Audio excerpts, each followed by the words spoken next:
Morning बच्चों। आवाज आ रही है?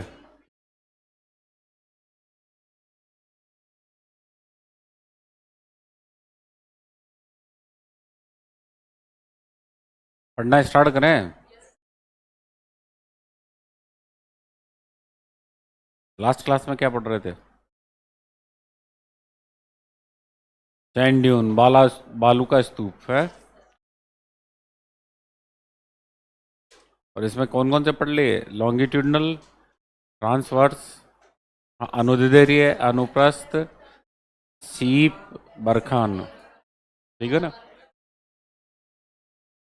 लॉन्गिट्यूडनल का ध्यान रखना कि वो सैंड ड्यून जो विंड हाई स्पीड हो, जैसलमेर बाड़मेर। ठीक है।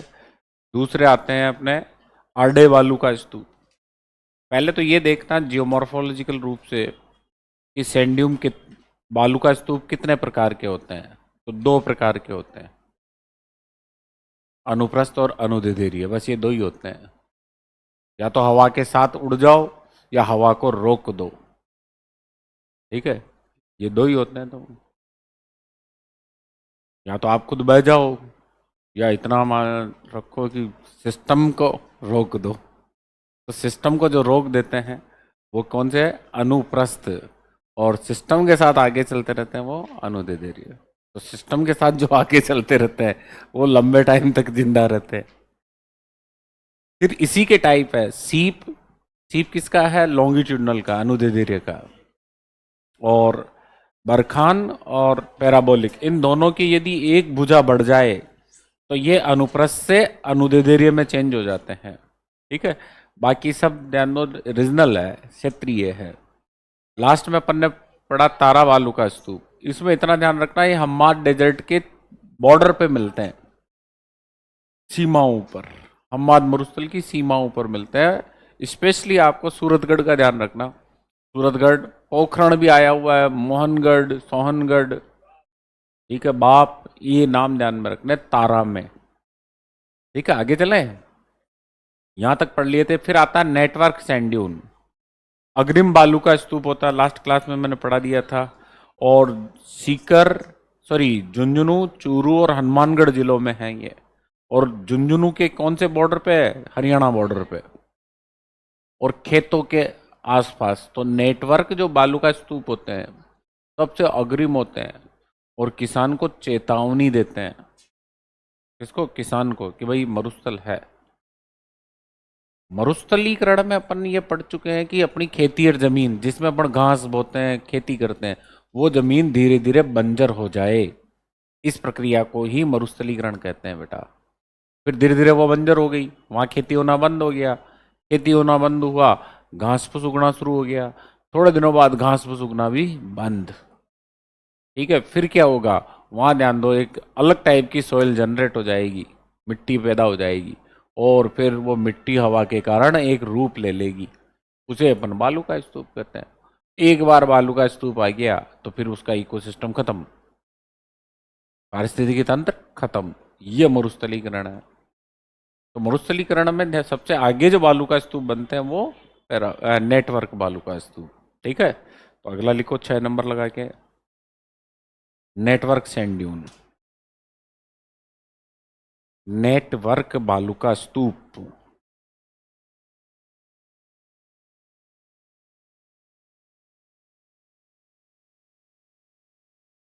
नेटवर्क, जाली नुमा। क्या कहोगे इसे? जाली नुमा। और इसमें दो बातें नीचे नोट कर लो। डेजर्टिफिकेशन की डायरेक्शन में, मरुस्थलीकरण की दिशा में, मरुस्थलीकरण की दिशा में सबसे अग्रिम, सबसे अग्रिम, मरुस्थलीकरण की दिशा में सबसे अग्रिम लड़ने वाले सैनिक, सॉरी, सबसे अग्रिम बनने वाले बालू का स्तूप। सॉरी बेटा, सॉरी बोल दिया पहले ही। ठीक है, लड़ने वाले बालू का स्तूप सबसे अग्रिम बनने वाले बालू का स्तूप। चलो, मुझे फील हो जाती कभी कभार कि इतिहास वालों को पढ़ा रहा हूँ, और मुझे फिर फीलिंग करने को मन करता है कि आपको फील करवा दूं। तो सबसे अग्रिम कौन सा बनता है? नेटवर्क। ठीक है, अगली लाइन में, हनुमानगढ़, चूरू व झुंझुनू, हनुमानगढ़, चूरू व झुंझुनू,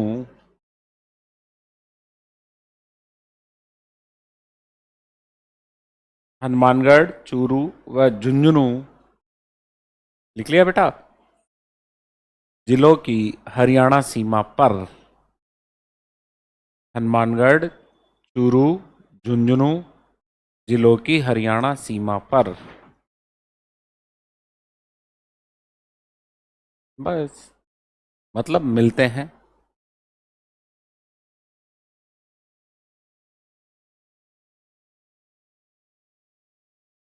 क्लियर दैट्स। चले आगे। अगले अगला लिखो, बरियर सैंड ड्यून, अवरोधी बालू का स्तूप। क्या हुआ? हाँ, बैरियर।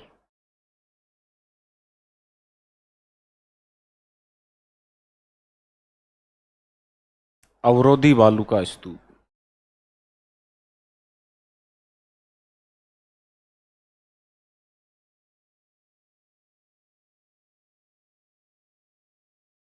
और ये अर्ध शुष्क सेमी एरिड डेजर्ट में मिलते हैं ज्यादातर। किसमें मिलता है? अर्ध शुष्क मरुस्थल में।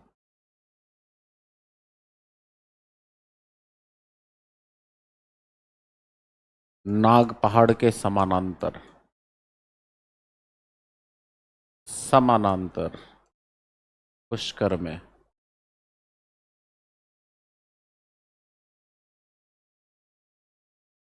जोबनेर, जयपुर में।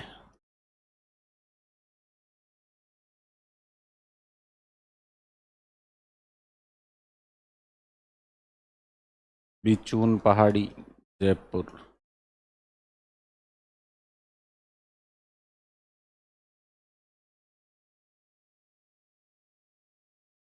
सर्वाधिक सीकर में।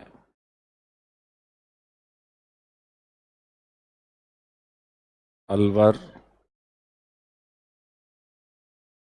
कोटपुतली, बहरोड।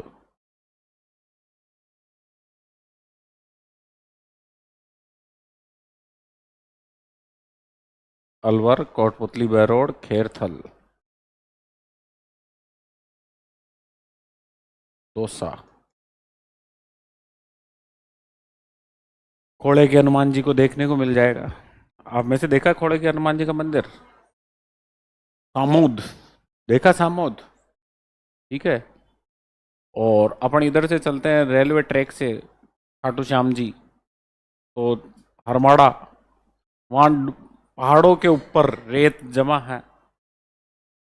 ठीक है, किसी अवरोध के कारण वहाँ जमा रेत को क्या कहते हैं? अवरोधी बालू का स्तूप। इस इसमें से आपको इसको ध्यान रखना सबसे ज्यादा। किसको? ये वाला क्वेश्चन, ये सबसे ज्यादा आया है। और एक ये भी ध्यान में रखना है, ये दो बातें आपको ध्यान में रखनी है। सबसे ज्यादा कहाँ है बेटा? ये पुष्कर में। पुष्कर के सारे दौरे अवरोधी हैं। ठीक है, नाग पहाड़ी के समानांतर। दूसरा, सर्वाधिक कौन से जिले में है? सीकर जिले में। ठीक है, अवरोधी बालू का स्तूप सबसे ज्यादा कौन से जिले में मिलते हैं? सीकर में। अलवर में भी मिलते हैं, कोटपुतली, बहरोड, खेरतल, दौसा। जोबनेर, जयपुर में भी ऐसे बालू का स्तूप है। बिचून पहाड़ी, जयपुर में भी ऐसे बालू का स्तूप है। क्या हुआ? अरे बेटा, स्थान है पुष्कर तो। ठीक है, सर्वाधिक कौन से जिले में है? सीकर जिले में। पुष्कर क्या है? स्थान है। और पुष्कर के रेत के दौरे प्रसिद्ध है, पॉपुलर है। ठीक है भाई, अपने यहाँ बिल्ड निर्माण होता था किसी टाइम में। इधर देखो, पीछे पीछे अपन ध्यान दो, राजा महाराजाओं के टाइम में जितने महल माड़ के ये बनते थे, दो बातें ध्यान में रखी जाती थी। पहली, सुरक्षा। सही ना? बोल तो जाओ, आपसे बेटर कोई नहीं जानता इस चीज को। सुरक्षा पहले देखा जाता था। दूसरा, फिर उसके बाद में क्लाइमेटिक कंडीशन देखी जाती, यानी किला ठंडा रहेगा, हवा आएगी, किधर से आएगी, किधर चलेगी, ठीक है, पहली तो देखी जाती सुरक्षा, तो सुरक्षा के लिए क्या करते, सकड़ी सकड़ी गलियां, सकड़ी सकड़े नाड़, नाड़ नाड़ समझ रहे हो ना, सकड़ी नाड़, ठीक है। और हवादार सिस्टम, बावड़ियां बनाई जाती थी, ठंडी रहती थी, ठीक है। अमूमन अपन इतिहास में पढ़ सकते हैं कि बावड़ियों का निर्माण। अच्छा, एक लाइन सुनी होगी आपने, विवेकानंद को रखा था ना झुंझुनू में, खेतड़ी में, कुछ याद आया, तालाब के पास रखा गया था। तो ध्यान दो, गर्मियां पड़ती, तालाब की पाल में ठंडी हवा चलती, डबल। अब आपने ये भी पढ़ रखा है कि भरतपुर का किला टूटा नहीं, क्यों, क्योंकि डबल लेयर में है, मिड में सॉइल है, मिड में सॉइल है और डबल लेयर है। अब ये फिजिक्स चल गई। सर्दियों में याद करो, अपन अंदर शर्ट पहन रखी है और ऊपर जैकेट पहन रखा है, तो अपन को ठंड नहीं लगेगी। आप डायरेक्ट जैकेट पहन लो, तो एक लेयर, दो लेयर, बीच में हवा की एक परत बन गई, तो ये फिजिक्स आ गई, ठीक है। तो यहाँ देखिए ध्यान से, सर्वाधिक कौन से जिले में, सीकर में, लेकिन पॉपुलर कहाँ है, इसीलिए ये एग्जाम में आता है। करण अर्जुन पिक्चर देखी क्या, बोलो, मेरे करण अर्जुन आएंगे, धरती का सीना फाड़ के आएंगे, देखी थी। तो उसमें जो रेत के दौरे, वो कहाँ के हैं, अलवर के हैं। हाँ हाँ, पूरी पिक्चर कहाँ के मतलब शूट हुई थी बेटा, अलवर में तो हुई थी। तो अपने यहाँ तो कोटपुतली बे रोड आगे चलेंगे तो खेतों के आसपास रेत के दौरे जो दिखाई देंगे अपने इस एरिया में। जितने भी उत्तरी अरावली में पहाड़ियों के बीच में खेत के साथ साथ जो दौरे दिखाई देते हैं पहाड़ियों के साथ साथ, वो सब अवरोधी प्रकार के हैं। ज्यादातर उत्तरी अरावली में है ये, ठीक है। और अपन जानते हैं कि दक्षिणी और मध्य अरावली तो रेत के दौरों को पश्चिम में बढ़ने से, पूर्व में बढ़ने से रोक देती है, जानते हैं ना, गैप नहीं है। लेकिन इनमें चट्टानों के साथ साथ रेत के दौरे मिल जाएंगे। जब भी कहीं बस या उस कहीं सफर कर रहे हो और वहां रेत का लंबा चौड़ा जमाव दिखे अपने इस एरिया में, तो समझ जाना उसी समय अवरोधी बालू का स्तूप है। प्रैक्टिकल है ये, आप देख सकते हो इनको, ठीक है। ऐसे ही अवरोधी बालू का स्तूप, इधर देखो मेरी तरफ, इर्ग मरुस्थल में, इर्ग बोला मैंने, रेतीले मरुस्थल में किसी पेड़ या झाड़ी, पेड़ तो है ही नहीं वहां, झाड़ियां, ठीक है। उन झाड़ियों के आसपास रेत के धोरे पे एक और धोरा आके बैठ जाए तो उसे क्या कहते हैं, नेब्र का। अपन जब डेजर्ट वगैरह में जाते हैं तो अपन को गाइड एक बात कहता है कि जो डेजर्ट में कोई झाड़ी है, उस झाड़ी के पास मत बैठना। क्यों, क्योंकि वहां छोटा सा इकोसिस्टम चलता है, उस, क्योंकि पूरे एरिया में सपाट है, एक झाड़ी है, उस झाड़ी के आसपास एक चूहा वगैरह जरूर होगा, ठीक है।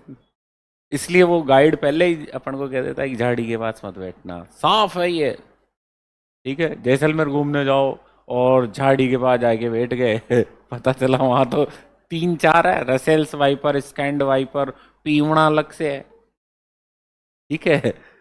रसेल्स वाइपर सबसे खतरनाक है बेटा, सांपों में इससे भी ज्यादा तेज है उसका जहर, किससे, ये काला काला नाग होता है ना, कोबरा, उससे भी तेज है रसेल्स का। तो ये रसेल्स वाइपर अपने वहीं तो मिलते हैं। पीवड़ा अपन अपनी लैंग्वेज में कहते हैं, जूलॉजिकल ध्यान दो, हो सकता है क्योंकि रसेल्स वाइपर के ही बहुत सारी अलग अलग पार्ट है अपने यहाँ। अब सुनो एक मिनट, ये पूछ रहे हैं कि रसेल्स वाइपर कौन सा होता है, सांप ही होता है, और उसका हिंदी नाम तो मुझे पता नहीं। बाकी जूलॉजिकल नेम नेम में अपने यहाँ थार डेजर्ट में इसमें पीवड़ा है, रसेल्स है, स्कैंड है, शायद हो सकता है उसकी फणचोड़ी होती हो या कुछ ना कुछ विशेषता, अगर अपन देखते हैं तो मिल जाएगी।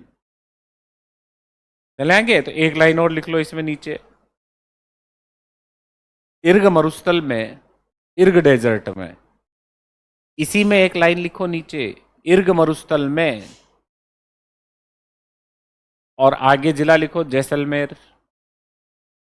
इर्ग मरुस्थल में झाड़ियों के आसपास, झाड़ियों के आसपास विकसित होने वाले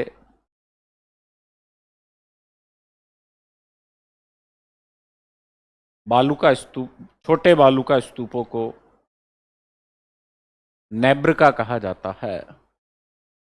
छोटे बालू का स्तूपों को नेब्रिका कहा जाता है। क्या कहते हैं? नेब्रिका। नेब्रिका। झाड़ियों के आसपास छोटे बालू का स्तूपों को नेब्रिका कहा जाता है।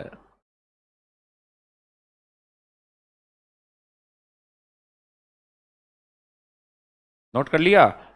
इसी का बड़ा रूप सब्र काफीज बालू का स्तूप कहलाता है। नेब्रिका बड़ा हो तो उसे क्या कहते हैं? सब्र काफीज।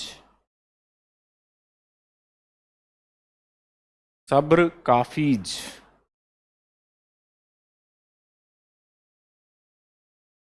सब्र काफीज कहा जाता है।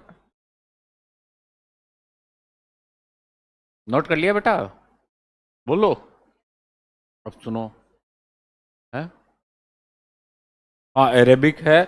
सब्र काफीज, मक्का मदीना जहाँ है उस डेजर्ट को ही सब्र काफीज कहते हैं। ठीक है? अब सुनो इधर मेरी तरफ। अपन ने सब इस ये सैंड ड्यून में कुछ मुख्य मुख्य बातें, अगर बाई चांस आ जाए सैंड ड्यून से कोई सवाल, तो ये कंटेंट आपके लिए बहुत ज़्यादा है, पहली बात तो। दूसरा, आ जाएगा तो आपको प्लस में ले जाएगा, क्योंकि बालू का स्तूप से जितने क्वेश्चन आते हैं ना, उसमें से मात्र 10 या 15% स्टूडेंट है जो इनके क्वेश्चन को सोल्व कर पाता है। बाकी ये बस की बात नहीं है, टीचर्स के बस की बात नहीं है। ये तो मैं सब्जेक्ट पढ़ा रहा हूँ शुरू से ही। ठीक है? बस की बात नहीं है। इसमें सिंपल सिंपल लाइनें ध्यान में रखनी है। कैसे? कि अनुदिधीरिय, अनुदिधीरिय जैसलमेर बाढ़, सम, खुंडी, तनोट, लौंगेवाला, शाहगढ़, ये वर्ड ध्यान में रखने हैं। अनुप्रस्थ, पूगल को ध्यान में रखना है। किसको ध्यान में रखना? पूगल को। फिर तीसरा आता है बरखान, पालेरी, भालेरी, ओसिया, देशनोक, ये आए हुए हैं। ठीक है? फिर उसके बाद आता है पैराबोलिक, यत्र तत्र सर्वत्र, यहां थोड़ा सा ध्यान रखना। ठीक है? कि थार डेजर्ट का अधिकांश कवर, सैंड ड्यून में अधिकांश कवर्ड एरिया किसका है बेटा? पैराबोलिक का। सबसे ज्यादा बालू का स्तूप का कवर क्षेत्र कौन से बालू का स्तूप का? पैराबोलिक का है। यह आपको ध्यान में रखना है। फिर इसके बाद आपको ध्यान में रखना है सूरतगढ़ को, तारा बालू का स्तूप, ये बहुत बार आया है सूरतगढ़। ठीक है? पुष्कर को ध्यान में रखना, अवरोधी, बिचून पहाड़ी आ जाए, अवरोधी, और सबसे ज्यादा अवरोधी कहाँ है? सीकर में है। ठीक है? और छोटे बालू का स्तूप स्पेशली जैसलमेर में पेड़ के, झाड़ियों के साथ, पेड़ नहीं झाड़ियों के साथ, नेब्र का, और कोई बड़ी चट्टान के आसपास बन रहा है तो उसे सब्र का फीज कहा जाता है। आ गया समझ में? बोलो, आगे चलें। सबसे ज्यादा टाइप्स के बालू का स्तूप, ठीक है, मतलब वेराइटी वाइज, एरिया वाइज नहीं, सबसे ज्यादा भिन्न भिन्न प्रकार के बालू का स्तूप के प्रकार जो है वो जोधपुर में है। क्यों? क्योंकि जोधपुर का वो क्षेत्र अलग हुआ है जो सैंड ड्यून फ्री था, फलोदी, जो सैंड ड्यून फ्री एरिया में आता है उसको अलग किया गया है। जो चट्टाने हैं और जो तपता है उसको अलग किया है।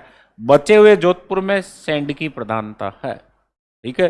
तो अपन ये इस सवाल को यूं नहीं कह सकते, गलत नहीं साबित नहीं कर सकते। जो सवाल पहले आया हुआ है, नए जिले बन गए ना, तो नए जिलों के संदर्भ में अपन कहते हो सर इससे तो फलोदी अलग हो गया। अरे भाई, फलोदी जो अलग हुआ वहां रेत है ही नहीं, वहां तो क्या है? या तो प्लाया झीलें हैं या फिर चट्टाने हैं, या फिर चट्टाने हैं।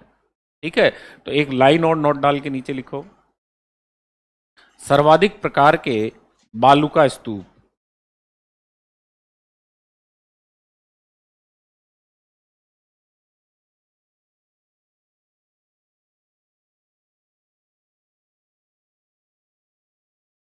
सर्वाधिक प्रकार के बालू का स्तूप इस जिले में मिलते हैं। हाँ तो लिख लो।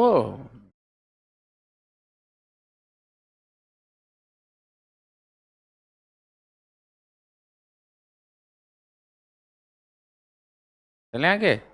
अब तीन बातें मुझे वापस बता दो। ठीक है? सिर्फ तीन बातें कि सर्वाधिक प्रकार के बालू का स्तूप कहाँ मिलते हैं? जोधपुर में। ध्यान से समझना। अनुप्रस्थ प्रकार के सर्वाधिक बालू का स्तूप कौन से जिले में है? बीकानेर में। ठीक है? अनुप्रस्थ प्रकार के सबसे ज्यादा कहाँ है? बीकानेर में।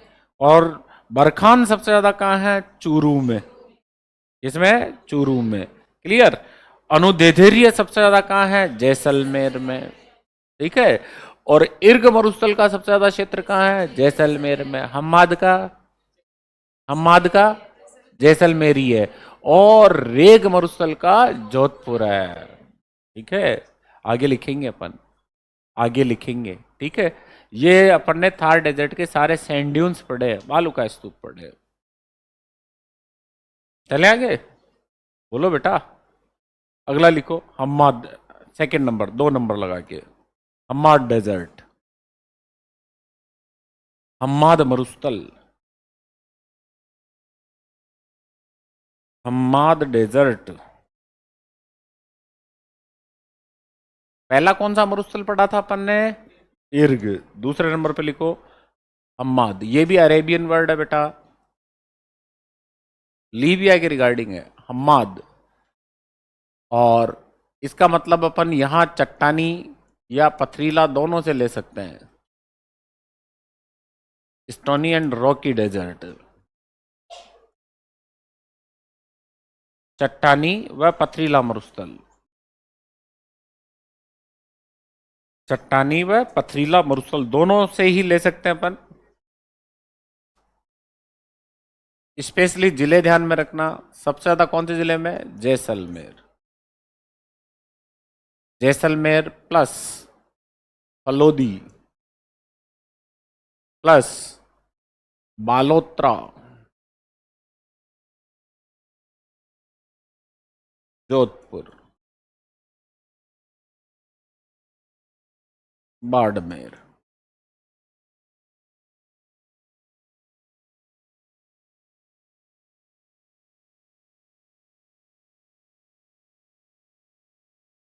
इसके अतिरिक्त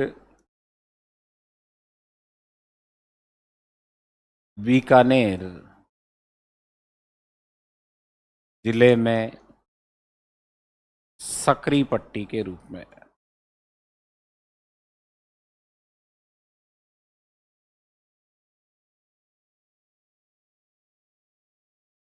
ये जो ब्लॉक लिखा ना आपने, ये आया हुआ सवाल है। और किस टाइप में आया देखो, पहले 1 मिनट रुक सकते हो तो देखो ध्यान से। पहले क्वेश्चन आया था कि राजस्थान में सैंड ड्यून फ्री एरिया, बालू का स्तूप मुक्त क्षेत्र,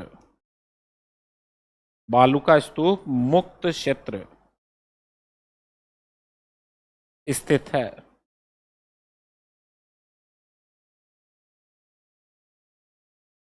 इस सिंगल से समझ जाना, यही आंसर है। ठीक है। ऑप्शन में 3 3 जिले दिए थे, जैसलमेर, जोधपुर, बाड़मेर। ये क्वेश्चन आया हुआ है, इसमें डायरेक्ट आंसर लिख दिया मैंने। ठीक है ना, डायरेक्ट आंसर लिख दिया। ये सवाल आया है, इसमें बीकानेर इंक्लूड नहीं किया। सॉरी, बीकानेर भी था ऑप्शन में, ठीक है, लेकिन बीकानेर को गलत माना गया। ये गलत आंसर है। हाँ जी, चट्टाने है ना, चट्टाने हैं, चट्टाने। हाँ, इसी का तो क्वेश्चन आया। राजस्थान, अरे भाई इधर देखो मेरी तरफ। मैंने आपको क्या पढ़ाया था कि बालू का स्तूप मुक्त और बालू का स्तूप युक्त। वो तो मैंने पूरे थार मरुस्थल के बारे में बताया, राजस्थान के रिगार्डिंग। अपन को उसकी तो नॉलेज है, लेकिन इसने तो ध्यान दो किसके बारे में, इस शब्द तो ये इस्तेमाल किए और पूछा इसको। 1 मिनट बोर्ड पे देखो, कंफ्यूज मत हो। राजस्थान में थार मरुस्थल, ध्यान सवाल बेटा, ध्यान एक एक वर्ड्स। थार मरुस्थल, राजस्थान में थार मरुस्थल का कितना भाग बालू का स्तूप मुक्त है? 41.5। कितना प्रतिशत भाग बालू का स्तूप युक्त है? 58.5। ये संपूर्ण राजस्थान में थार की बात है, जिसका एरिया 2,13,000, याद आ रहा है? 2,13,000 या 688 किलोमीटर स्क्वायर एरिया। क्लियर। उस पूरे की बात की है उसने, शब्द तो वहां से ले लिए और इस पे अप्लाइड कर दिए, हम्माद पे। और याद रखना, हम्माद में बालू का स्तूप नहीं है, और है तो इसकी सीमा पर तारा मिलता है बस। और तारे तो छोटे छोटे से होते हैं। आ रहा है समझ में? भाई पहला मरुस्थल कौन सा? इर्ग। इर्ग का हिंदी नाम क्या है? बोल तो जाओ। रेतीला मरुस्थल। क्या इसमें बालू का स्तूप मिलेंगे क्या? रेत में नहीं मिलेंगे तो फिर कहां मिलेंगे? मैंने थोड़ा सा चेहरा यूं किया और जितने में तो ये मिलेंगे नहीं मिलेंगे। अरे इसका नाम रेतीला मरुस्थल है, सबसे ज्यादा उसी में पड़े। ठीक है। अब सुनो, दूसरे नंबर पे कौन सा आता है? चट्टानी मरुस्थल बेटा। चट्टाने ही चट्टाने, तो क्या बालू का स्तूप मिलेंगे? नहीं। ठीक है, या तो कंकर मिलेंगे, ड्राई कांटर। क्या मिलेंगे? ड्राई कांटर, इन्हें ड्राई कांटर कहते हैं। ड्राई कांटर। ठीक है। या तो ड्राई कांटर मिलेंगे, यानी हवा के द्वारा जो छोटे छोटे टुकड़े बन जाते हैं ना, कांकरे, कंकर, उन्हें ध्यान दो ड्राई कांटर कहा जाता है। ठीक है। और ध्यान दो, नदी के द्वारा जो लोडियां बन जाती गोल गोल, याद करो, नदी में बहती गुड़ती पड़ती लोडियां आती, उन्हें पेबल्स कहते हैं। वेरी गुड बट ठीक है। ठीक है, कहते हैं ना, तो अपन उसको पेबल्स बोलते हैं अंग्रेजी में हम लोग। अब सुनो ध्यान से, तो उस साइड में हम्माद डेजर्ट में रेत नहीं है बेटा, अर्थात वहां बालू का स्तूप नहीं है। तीसरा आता मिश्रित। क्या मिश्रित में बालू का स्तूप है? है। कौन से हैं? पेराबोलिक और बरखान, लिखा चुका हूं। ठीक है। अब बताओ चौथा कौन सा? अर्ध शुष्क। चौथा मरुस्थल कौन सा? अर्ध शुष्क। क्या अर्ध शुष्क में बालू का स्तूप है क्या? पुष्कर में है, सीकर में है, अलवर में है, झुंझुनू में है, चूरू में है। ठीक है, बिचून पहाड़ी लिखा है ना। अब मुझे ये बताओ कि नीचे जालोर में क्यों नहीं है? क्यों? क्योंकि देखो ध्यान से सुनो, मरुस्थल यूं बढ़ रहा है और जालोर नीचे कोने में रह जाता है। ठीक है। मरुस्थल की डायरेक्शन क्या है? नॉर्थ ईस्ट, तो जालोर तो नीचे रह गया। ठीक है। और 6 महीने विंड यूं चलती जोरदार, और अगले 6 महीने विंड कंफ्यूज रहती किधर चले। कब से कब? मार्च से लेकर सितंबर तक विंड की एक ही डायरेक्शन रहती है और स्पीड भी लगभग 40 किलोमीटर पर आवर चलती है। ठीक है। लेकिन याद रखना, सितंबर से मार्च तक राजस्थान में जो विंड चलती है वो कंफ्यूज रहती है, कभी यूं चल जाएगी कभी यूं चल जाएगी, डायरेक्शन चेंज होती रहती है। लेकिन परमानेंट विंड जो है हर 6 महीने में चेंज होती है, क्योंकि अपनी जलवायु कौन सी है? मानसूनी। और मानसूनी जलवायु का मतलब क्या होता है? 6 महीने में विंड सिस्टम चेंज होना। तो पहले जो 6 महीने हैं, मार्च से सितंबर, उसमें तो साउथ वेस्ट विंड चलेगी और जोरदार चलेगी, और यही बालू का स्तूपों का निर्माण करती है। कौन सी wind? South west. South west चलती है तो इसको मरुस्थल को किधर ले जाएगी? North east. साउथ वेस्ट से आएगी हवा तो मरुस्थल को किधर लेके जा रही? North east. इसीलिए सांचोर, जालौर और सिरोही इससे मुक्त रहे हैं। जबकि जोर जबरदस्ती में अलवर आ गया, कोटपुतली रोड आ गया, खेरतल तिजारा आ गया, ये इसके चपेट में आए हुए हैं। और अगर किसान ने आज के टाइम में, वहां के किसानों ने अगर लैंड यूटिलाइजेशन को ढंग से इस्तेमाल नहीं किया, तो इन फ्यूचर उनकी जमीन भी मरुस्थल में चली जाएगी। ठीक है। तो पहले दूसरे, तो बालू का स्तूप मुक्त प्रदेश में हमेशा हम्माद का क्षेत्र आता है ज्यादातर। इसका आता है हम्माद, इसमें तो सैंड ड्यून है ही नहीं। अतः उसने बालू का स्तूप मुक्त क्षेत्र के हम्माद को इस शब्दों से प्रेजेंट किया। और इसमें जिले भी कौन से लिए? जैसलमेर, जोधपुर, बाड़मेर। तो इस ब्लॉक को देखो, इस ब्लॉक में वही जिले हैं। ठीक है, जैसलमेर भी है, बाड़मेर भी है। फिर नीचे वाले में क्या लिखा अपन ने कि इसके अतिरिक्त बीकानेर जिले में एक सकड़ी पट्टी के रूप में, और यही सकड़ी पट्टी वो है जिसमें आईजीएनपी है, इंदिरा गांधी नहर प्रणाली है। ठीक है, पूरी नहर, मुख्य नहर इसी क्षेत्र से आ रही है और फिर आगे फलौदी में चली जाती है, फिर जैसलमेर तक आ रही है। यानी बीकानेर से फलौदी, फलौदी से जैसलमेर, मुख्य नहर। तो मुख्य नहर जो बनाई गई है, मेन कैनाल, उसका डिजाइन कंप्लीटली हम्माद डेजर्ट में है। पूरी हम्माद डेजर्ट को, सैंडी डेजर्ट मतलब रेतीला मरुस्थल और मिश्रित मरुस्थल में नहीं है। क्यों? क्योंकि वहां रेत जमाव की समस्या है। इसलिए इंदिरा गांधी नहर को किसमें बनाया गया है? हम्माद मरुस्थल में। याद रह जाएगा ना? आ गया समझ में? हम्माद डेजर्ट, इट मीन्स इसके जिले कौन कौन से? जैसलमेर, जोधपुर और बाड़मेर। ठीक है, और इसी में से बाड़मेर में से अपन ने किसको ले लिया? बालोतरा को। लेकिन बाड़मेर का जैसलमेर सीमा वाला भाग भी सैंड ड्यून फ्री एरिया है। ठीक है, यहां तक नोट कर लिया ना सबने? इस लाइन को नोट कर लिया क्या? राजस्थान में बालू का स्तूप मुक्त क्षेत्र स्थित है, जैसलमेर, जोधपुर, बाड़मेर। ये क्वेश्चन आया हुआ है। सारे ऑप्शन लिखूं? इसमें जोड़ देना कोई से भी, नीचे दे झालावाड़, ठीक है, कोटा, अफगानिस्तान। ऑप्शन में तीन तीन जोड़ देने आपको। बैक्ट्रो प्रदेश कहाँ का? अफगानिस्तान का। नाम सुन रखा है बैक्ट्रो का? बैक्टीरिया कौन सी नदी के किनारे है? आमू, आमू आमू। दरिया, दरिया अरबी भाषा का है जिसका मतलब क्या होता है? नदी। चले आगे। बेटा लिख लिया क्या? आगे पढ़ाना शुरू करूँ क्या?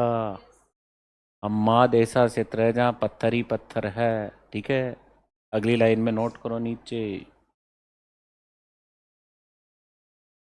प्रमुख चट्टानें, इसी के नीचे लिख लो कौन कौन सी चट्टानें मिलती हैं यहाँ। प्रमुख चट्टानें।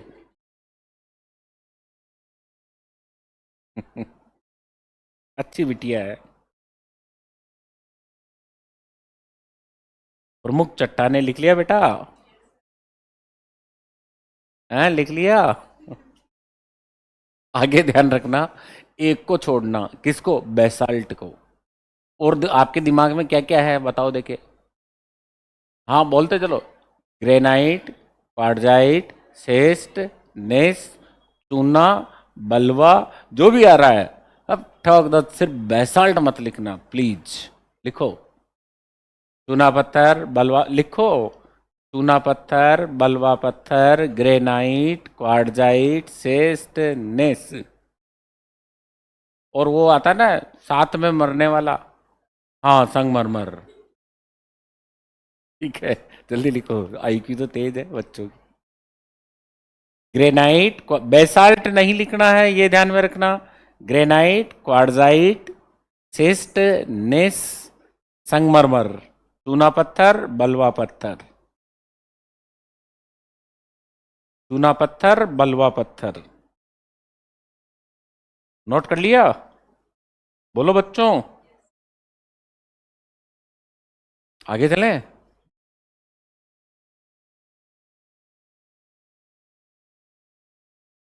सिस्ट, नेस,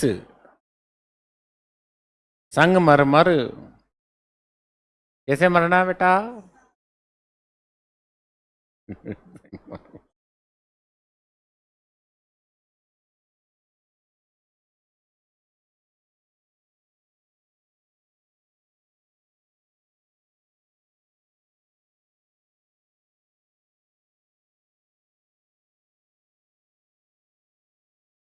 ये इधर आ गया जोधपुर। ये पाली। बोर्ड पे देखो ध्यान से। ओ बेटा जी, पहला जिला ये जैसलमेर। ठीक है, ये दूसरा जोधपुर, और ये फलोदी,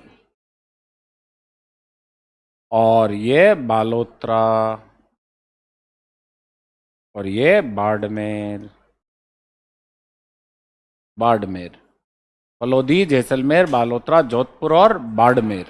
ये लिखे थे ना पांचों। अब देखो, आप लोग ऑलरेडी जानते हो क्या कि ये एरिया तो सैंड ड्यून वाला है, सही ना? ये बालू का स्तूप है, ये पूरा का पूरा बालू का स्तूप, ये बालू का स्तूप। फिर आगे देखो ध्यान से, यहां फिर वापस बालू का स्तूप स्टार्ट हो गए। ठीक है, यहां फिर बालू का स्तूप, लेकिन मिड का एरिया दोनों के बीच का, जिसमें बालोत्रा का भी कुछ पार्ट आएगा, ये वाला भाग, ये पूरा का पूरा पार्ट जो है, जिसमें जैसलमेर लोदरवा तक का क्षेत्र, ये सैंड ड्यून फ्री एरिया है।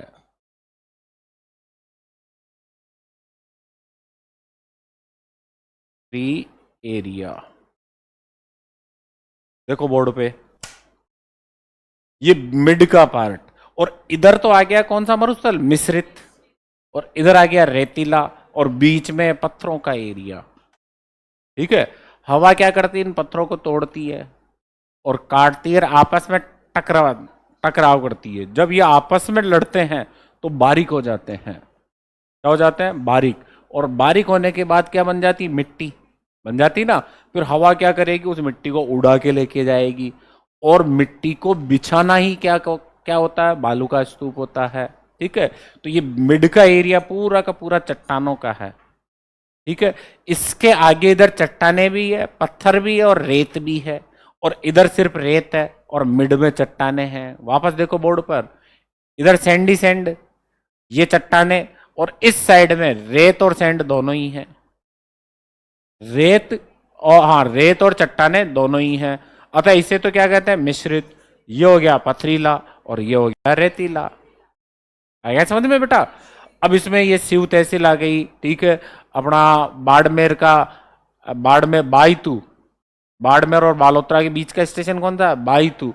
बाईतू आ जाएगा, इधर शिव आ गया, बालोतरा के ऊपर का पार्ट आ गया, डोली दवा आ गया, देचू आ गया, और बाप फलोदी आ गया, इधर पोखरण, लवा, लाठी, भाकरी, ये सारे एरिया, आकल आ गया।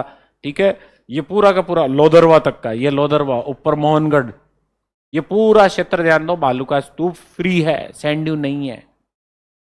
ठीक है, जबकि इधर रेत के दौरे हैं और इधर रेत के दौरे हैं, और ये मिड का पार्ट है जो थोड़ा सा ऊंचा है, जहां नीचे ग्रेनाइट है, मालानी, कुछ अरावली के अवशेष हैं, कुछ अरावली के अवशेष है। अब अरावली के अवशेष है तभी तो आपने क्या लिखा इसमें, क्वार्टजाइट लिखा, ग्रेनाइट लिखा, अपन ने बेसाल्ट कहीं नहीं लिखा।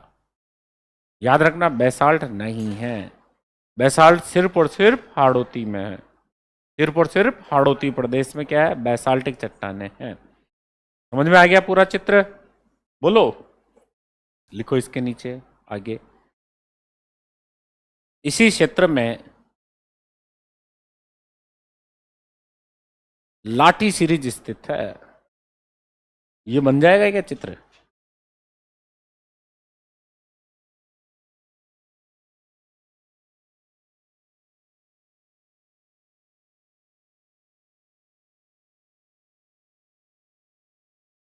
इसी क्षेत्र में लाठी सीरीज स्थित है। ये लो, खींच लो फोटो, लिख लिया। अब लाठी सीरीज के बारे में बातचीत करेंगे अपन, ठीक है ना। लाठी सीरीज से क्वेश्चन आता है क्या बेटा, ठीक है, सवाल आता है। हाँ, खींच ली क्या फोटो, ठीक है।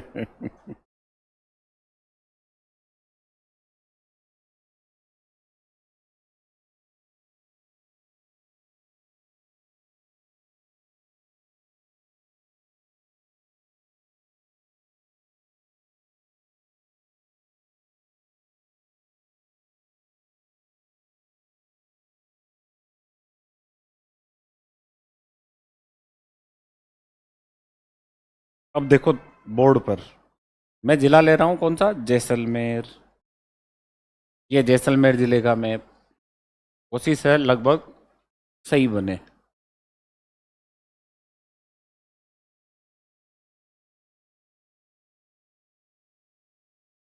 इधर आ गया फलोदी, और ये यहाँ है लाठी गांव। कौन सा गांव, लाठी।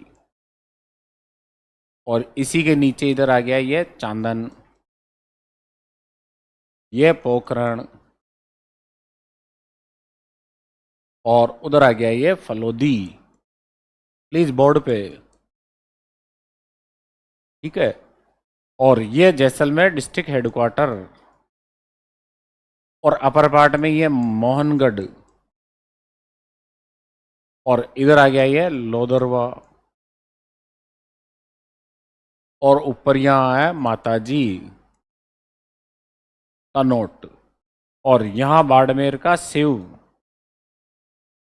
तो देखिए ध्यान से, लाठी नाचना, इस क्षेत्र से नीचे की ओर सकड़ी पट्टियों में यो सकड़ी पट्टियां हैं, मीठे पानी की बेल्टें यहां तक चल रही है। ठीक है, और यही बेल्टें इन रेत के दौरों से उधर भी है और इन रेत के दौरों के नीचे भी है। ठीक है, सकड़ी सकड़ी पानी की बेल्टें। अब इसमें यह है कि कुछ खारी बेल्टें हैं और कुछ मीठी है, ज्यादातर मीठी है। ठीक है, लाठी गांव के यहाँ एक व्रत है, चांदन में है, अतः चांदन नलकूप है। ठीक है, यहीं इसके पास ही नाचना है। नाचना नाम सुन रखा है? ऊंट के लिए ये नाचना। इधर कौन आएगा? गोमट। गोमट, गोमट भी तो ऊंट की नस्ल है। ठीक है, गोमट जिसको फलोदी नस्ल भी कहते हैं। ठीक है, वो फलोदी जिले में है। नाचना जैसलमेर में है। ठीक है, यहां ग्राउंड वाटर मीठे पानी की पट्टियां हैं। अब रुकना, ध्यान से समझना इसको। यहां मेसोजोइक पीरियड, कौन से पीरियड? मेसोजोइक। मेसोजोइक पीरियड के डिपोजिशन है। किसके? सैंडस्टोन के, बलवा पत्थर के। बलवा पत्थर की चट्टानें हैं। ये चट्टानें सैंडस्टोन है। ठीक है, और इस सैंडस्टोन में अभी ईसा से लगभग इंडस वैली सिविलाइजेशन है ना, सिंधु नदी घाटी सभ्यता, उससे लगभग 1,500-2,000 साल पहले के सरस्वती नदी के, जिसे द्रस्वती भी कहा जाता है, उसके पानी के डिपोजिशन है। मीठा पानी रिस रिस के नीचे चला गया। किसमें? सैंडस्टोन में, जमीन में। भूगर्भिक जल की पट्टी, भूगर्भिक मीठे जल की पट्टी।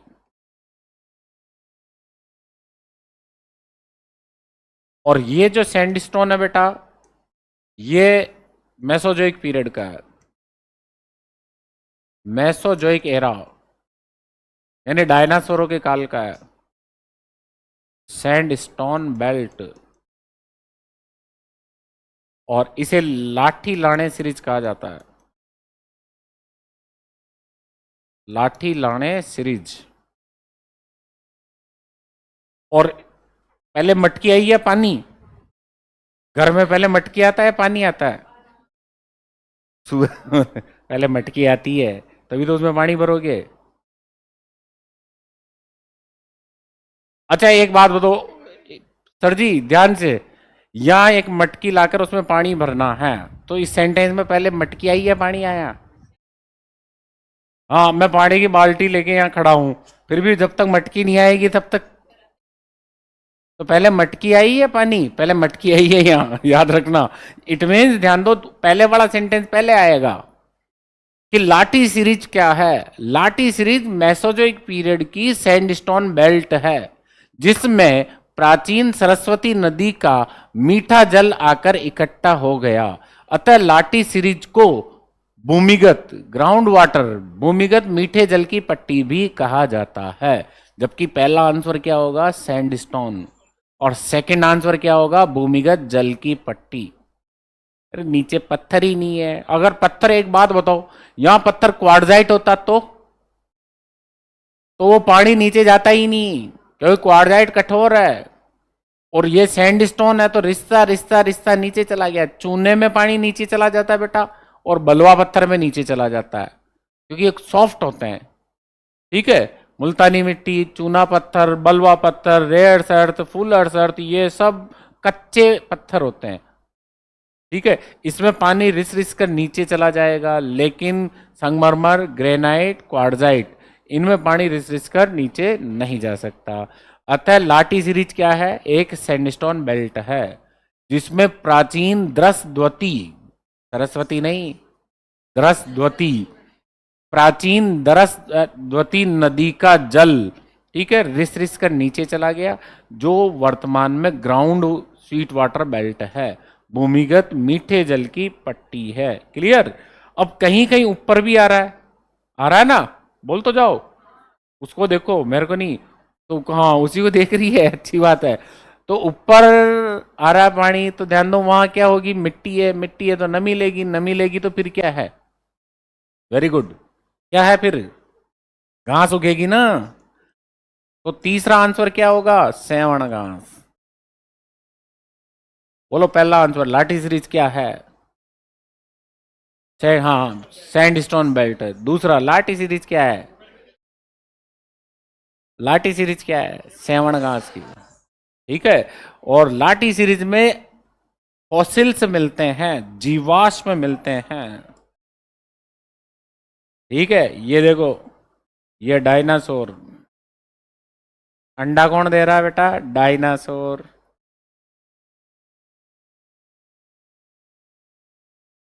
फॉसिल्स। और ऊपर बैठा है बेटा गोडावण सोन चिड़िया। ठीक है, ये सोन चिड़िया। कौन? अभी अंडा कौन दे रहा है? सोन चिड़िया। गोडावण। सर मजे ले रहे हैं क्या? तो लाठी सीरीज में अंडा किसने दिया था? डायनासोर ने। और अभी अंडा कौन दे रहा है? गोविंद नहीं, गोडावण। गोविंद बोला था अभी भी। अभी अंडा कौन दे रहा है? गोविंद, सॉरी गोडावण। और पहले अंडा किसने दिया था? Clear that's? बोलो। लाठी सीरीज में जीवाश्म, अंडे के जीवाश्म मिले हैं डायनासोर के। लाठी सीरीज में, हाँ हाँ, अंडे के जीवाश्म मिले, जीवाश्म डायनासोर के। और लाठी सीरीज में किसका प्राकृतिक आवास क्षेत्र है? गोडावण का। तो 5-6 सवाल हो गए। क्वेश्चन एक ही है, लाठी सीरीज क्या है। आंसर हो गए 4-5। तो पहला आंसर देखो सैंडस्टोन बेल्ट। दूसरा आंसर देखो भूगर्भिक मीठे जल की पट्टी। तीसरा आंसर सेवण घास का क्षेत्र, डायनासोर फॉसिल्स एरिया। ठीक है। और गोडावण का नेचुरल हैबिटेट एरिया, प्राकृतिक आवास क्षेत्र गोडावण का। ये सब लाठी सीरीज है। क्या हुआ? अच्छा, गोंडवाना लिखा है तो गोडावण लिख दे तो बेटा। ये ले। अब ठीक है, बोल तो जाओ। समझ में तो आ गया ना आप लोगों को? पहले अंडा किसने दिया था? डायनासोर ने। और अभी अंडा कौन दे रहा है? Very good. पहले डायनासोर ने दिया था, फिर डायनासोर की पत्नी ने क्या किया? अंडा तो उसने दिया था। एक हंस गई। चलो, नोट करो। नोट क्या करो, इसमें 4 बातें लिखो नीचे। समझ में तो आ गया ना कंटेंट? बोलो बेटा। लिखो लाठी सीरीज। पहली लाइन में मेसोजोइक काल, मेसोजोइक एरा, मेसोजोइक एरा से संबंधित सैंडस्टोन बेल्ट को, बलुआ पत्थर पेटी को, मेसोजोइक एरा से संबंधित सैंडस्टोन बेल्ट को लाठी लाणे सीरीज कहा जाता है। लाठी लाणे सीरीज कहा जाता है। लाठी लाणे सीरीज कहा जाता है।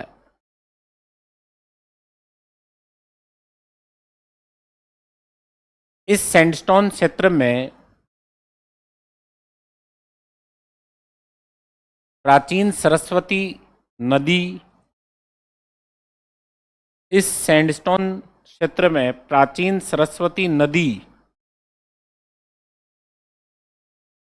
के मीठे जल के निक्षेप है।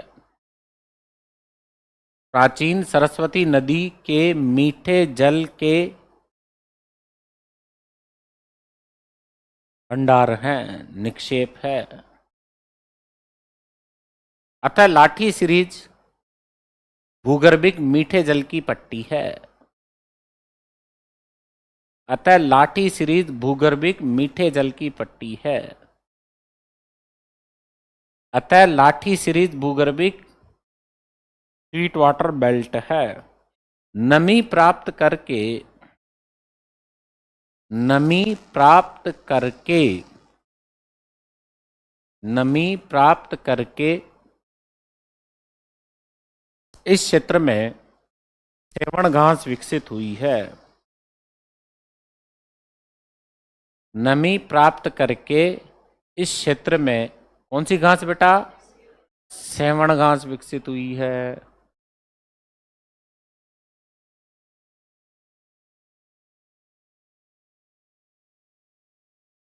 यही सेवण घास क्षेत्र गोडावण का प्राकृतिक आवास क्षेत्र है। यही सेवण घास क्षेत्र गोडावण का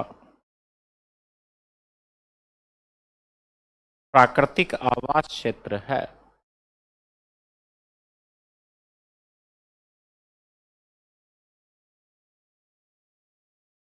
लाठी सीरीज में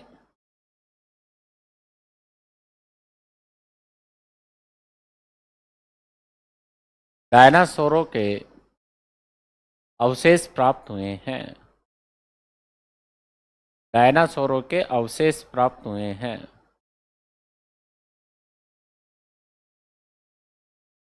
डायनासोरों के अवशेष प्राप्त हुए हैं। अवशेष ही कहेंगे ना, जीवाश्म को। तो जहां आपने सैंडस्टोन लिखा है वहां 1 नंबर लगा देना। जहां आपने ध्यान दो भूगर्भिक मीठे जल की पट्टी लिखी है वहां 2 नंबर लगा देना। जहां आपने ध्यान दो सेवण घास लिखा है वहां 3 नंबर लगा देना। और जहां गोडावण का प्राकृतिक आवास लिखा है 4 नंबर लगा देना।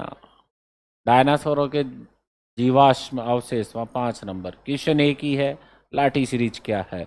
आंसर कितने हैं? 5 है। ठीक है, आंसर कितने बेटा? 5। और भी पूछे तो रुको और ध्यान से सुनो। एलएसए एग्जाम में, एलएसए के एग्जाम में साहिवाल का, साहिवाल, साहिवाल ध्यान दो, जो ब्रीड है वो पाकिस्तान की है। सिंधी, साहिवाल दोनों पाकिस्तान की है। ठीक है, थारपारकर ब्रीड जो है वो भी पाकिस्तान से बिलोंग करती है।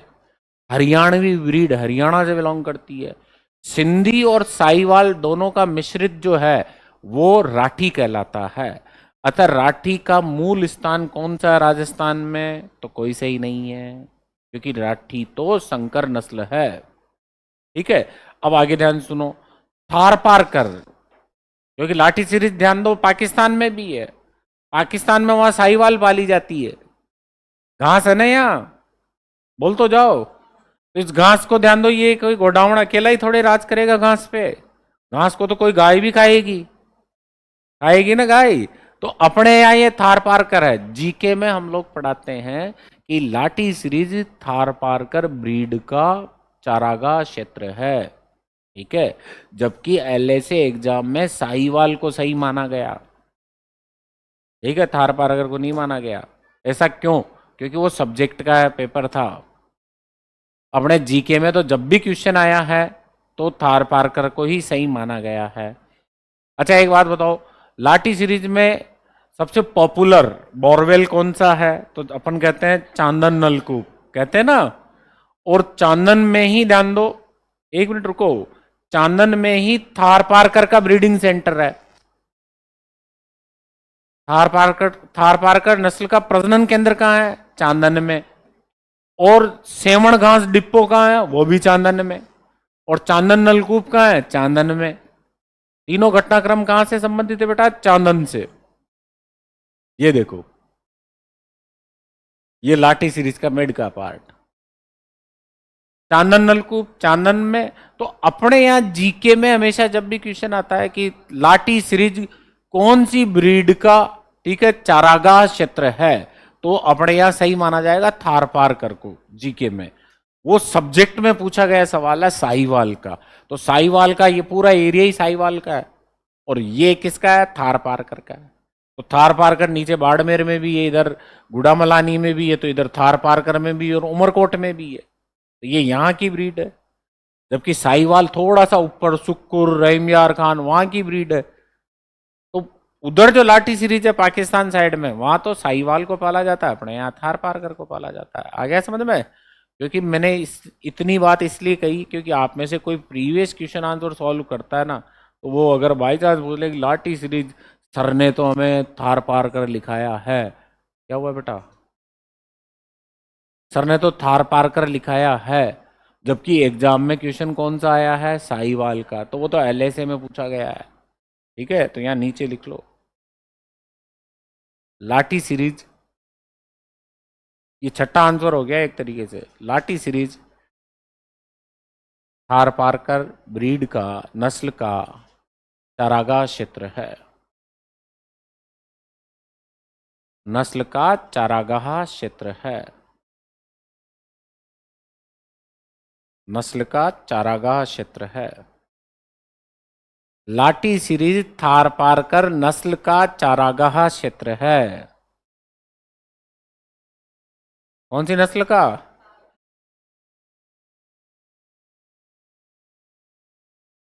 नोट कर लिया? अब हेडिंग डालो, Akal wood fossils park. Akal wood fossils park. आकल जीवाश्म क्षेत्र।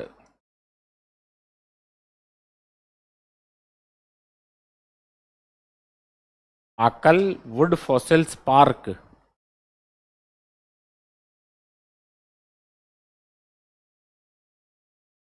लिख लिया आकल?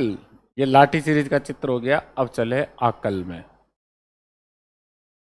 अब इसमें सीधा सीधा याद करना है, ठीक है, समझने वाली कोई बात नहीं है फिलहाल। आकल,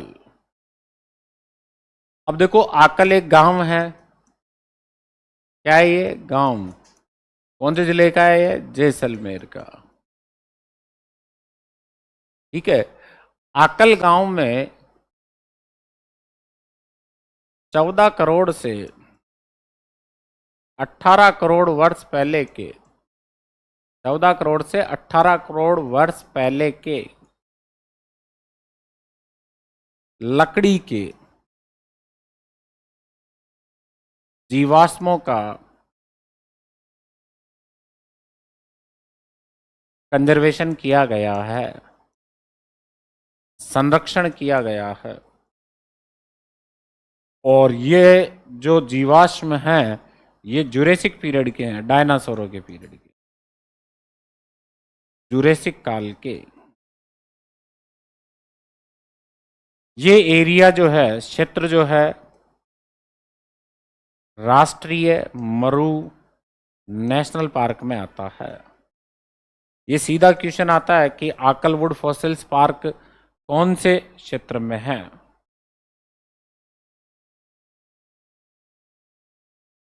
राष्ट्रीय मरु नेशनल पार्क।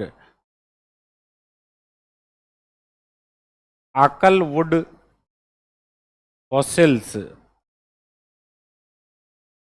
पार्क में संरक्षित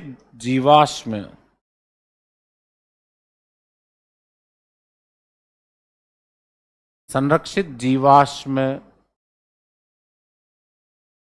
निम्न स्थानों से प्राप्त किए गए हैं। प्राप्त किए गए हैं। इसको सीधा सीधा याद करना है, इसलिए मैंने बोर्ड पे लिख दिया। पहले वाले को मैंने समझाया था आपको कि क्योंकि पहले वाले का एक ही क्वेश्चन के 5 आंसर बन रहे थे, 6 आंसर बन रहे थे। इसमें तो सिर्फ ये सीधा सीधा 14 करोड़ से 18 करोड़ वर्ष पहले के फॉसिल्स है। पीरियड कौन सा है? जुरेसिक पीरियड है। और एरिया कौन सा है? तो एरिया ध्यान दो, राष्ट्रीय मरु नेशनल पार्क है जैसलमेर। ठीक है, जिला कौन सा? जैसलमेर। क्योंकि ये पार्क 2 जिलों में है, जैसलमेर और बाड़मेर, 2 में है, लेकिन यहाँ अपने जैसलमेर है। और पहला स्थान है इसमें खुद आकल है, दूसरा स्थान है लाठी है, तीसरा स्थान है लोदरवा, और चौथा स्थान है जैसलमेर फोर्ट के किले से उत्तर पश्चिम की ओर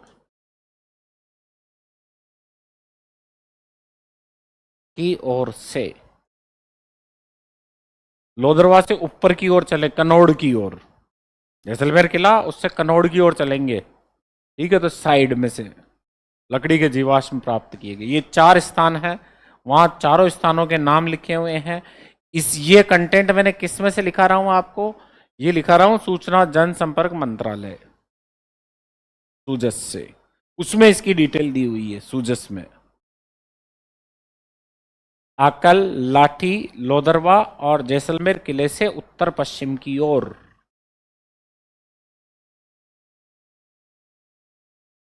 बेटा किसके जीवाश्म में? लड़की के नहीं, लकड़ी के। किसके जीवाश्म में? बोल तो जाओ। और कितने साल पुराने हैं? 14 करोड़ से 18 करोड़ वर्ष पहले के। ठीक है। पीरियड कौन सा है? जुरे। और एरा कौन सा है? एरा कौन सा है? मेसोजोइक ही तो आएगा। 14 से 18 करोड़ डायनासोरों का काल है ना, तो मेसोजोइक एरा ही तो आएगा।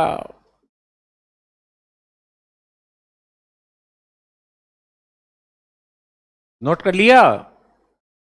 बोलो बेटा। आकल स्थान कौन से जिले में है? जैसलमेर में। वहां किसके जीवाश्म मिले हैं? लकड़ी के। और ये जीवाश्मों की आयु कितनी है? 14 से 18 करोड़। ठीक है। और आकल गांव कौन से राष्ट्रीय उद्यान में है? तो राष्ट्रीय मरुद्यान जैसलमेर।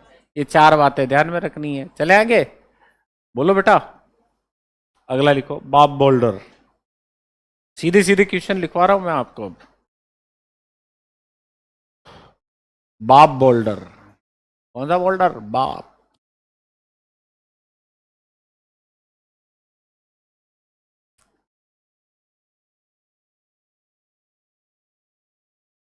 बोल्डर। जिला कौन सा? फलोदी। और फलोदी ऑप्शन में नहीं हो तो जोधपुर को टिक करना है। ठीक है। एरा कौन सा? पेलियोजोइक। Paleozoic era. और पीरियड कौन सा? तो कार्बोनिफेरस।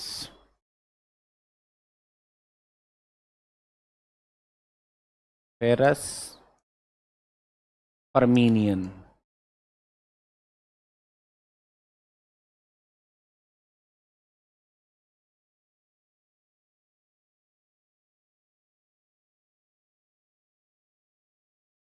काल के हिमानी द्वारा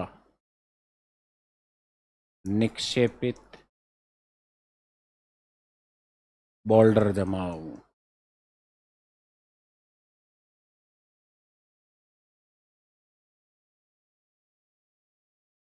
बाप बोल्डर कौन से जिले में है? फलोदी में। बाप बोल्डर का टाइम कौन सा है? Carboniferous period. बस ये दो सवाल है।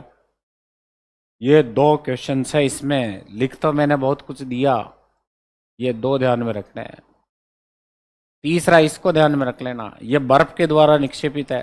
किसके द्वारा? बर्फ। हिमानी द्वारा निक्षेपित है। किसके द्वारा है? हिमानी।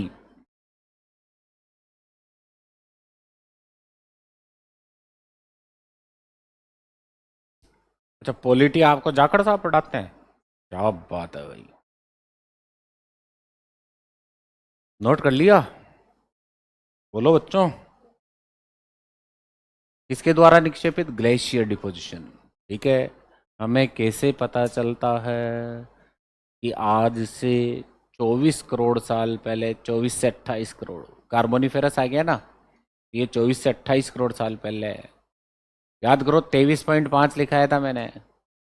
पेलियोजोइक का टाइम कितना है? 60 करोड़ से 23.5।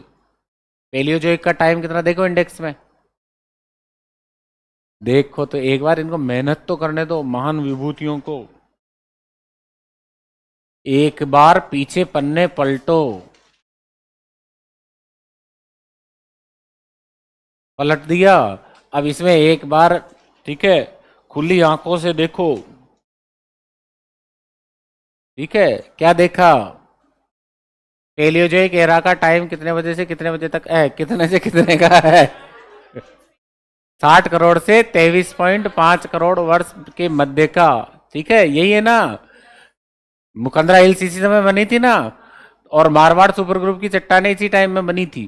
तो उसमें जान दो बाप बोल्डर का निर्माण हुआ। किसका निर्माण हुआ? बाप।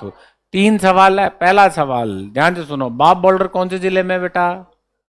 फलोदी में। दूसरा, किसके द्वारा निर्मित है? हिमानी के द्वारा। कौन से टाइम में बने ये? कार्बोनिफेरस। ये तीन क्वेश्चन है। अब आगे ध्यान से सुनो, हमें कैसे पता चलता है कि किसी जमाने में, जमाना मतलब 24 करोड़ साल पहले, अरावली बहुत ऊंची थी। अरावली में बर्फ जमा करती थी, लाइक दिस हिमालय। हिमालयाज में आज ग्लेशियर है ना, बोलो। हिमालय में, अब पूरे भारत में बर्फ कहाँ मिलती है? केरल में, हिमालय में मिलती ना, बोलो। तो वैसे ही ध्यान दो, राजस्थान में इस क्षेत्र में जहां अरावली थी बहुत ऊंची हुआ करती थी, और ऊंचाई में टेम्परेचर कम होता है, अतः राजस्थान में भी बर्फ जमा करती थी डायनासोरों से पहले। ठीक है, इसका प्रमाण हमें जियोलॉजिस्ट किससे देते हैं? जोधपुर में गहराई में खुदाई करने पर। खुदाई का काम आप लोग ही नहीं करते हो, जियोलॉजी वाले भी करते हैं, ये ध्यान में रखना। ठीक है, और आप लोग जो खुदाई करते हो तो यूं ब्रश लेकर चर चर चर चर चर देखते हो, कहीं ये हड्डी टूट नहीं जाए, ये नहीं टूट जाए, कहीं ये टूट नहीं जाए। हाँ हाँ, बोल दो ना कि एक, ठीक है, कुएं के कहा एक बड़े पार्ट में बहुत सारी कंकाड़ मिले। सिंधु नदी घाटी सभ्यता में पढ़ते हो ना, सिंधु सिंधु नदी घाटी सभ्यता में कोई ऐसा स्थान है कि जहाँ बहुत सारे कंकाड़ एक साथ मिले? आग के, आग के कोई है कि सामूहिक दावानल ऐसा कुछ घटनाक्रम हुआ हो, तो वो अनुमान लगाया जाता है। ठीक है, लेकिन यहाँ जियोलॉजी में ध्यान दो, इतनी बारीकी से ब्रश नहीं चलाते वो लोग। वो लोग ध्यान दो, रेडियो तरंगे, चुंबकीय मैग्नेटिक तरंगे, ठीक है, विद्युत तरंगे डाल डाल कर उनकी चट्टानों का नति कोण निकालते हैं वो। ठीक है, तो यहाँ जियोलॉजिस्टों को मिट्टी मिली है, वो मिट्टी किसके द्वारा निर्मित थी बेटा? ग्लेशियर। अगर आज ऐसी मिट्टी देखनी है आपको, तो कहाँ जाओगे आप? पहलगांव, कश्मीर। ठीक है ठीक है, जम्मू कश्मीर, उस क्षेत्र में करेवा सोइल है, केसर की खेती होती ना, जाफरान की। तो केसर की खेती कौन सी मिट्टी में होती है? जो बर्फ से बनती है, जो हिमानी के द्वारा बनती मिट्टी, उसी मिट्टी में केसर की खेती होती है। अतः किसी जमाने में, कितने करोड़ साल पहले, लगभग 24 करोड़ साल पहले, अपने राजस्थान में भी ऐसी मिट्टियां हैं। ठीक है, और जो बर्फ के कारण निर्मित हुई है, ऐसी मिट्टी के फॉसिल्स कहाँ प्राप्त हुए हैं? जोधपुर के फलोदी में। क्लियर? आ गया समझ में? तीन बातें हमें कैसे पता चलता है अरावली की ऊंचाई बहुत ज्यादा थी? ए, सांबर में नमक के कारण। बी, ध्यान दो, आकल में जीवाश्मों के कारण। सी, भादुरा में बोल्डर के कारण। और डी, बाप में बोल्डर के कारण। तो बाप में बोल्डर के कारण। आ गया समझ में? आगे चले। हिमानी ध्यान रखना, इसी में आगे, बाप बोल्डर के आगे भादुरा बोल्डर। भादुरा बोल्डर, वो भी बोल्डर, ये भी बोल्डर। भादुरा बालुकाश में।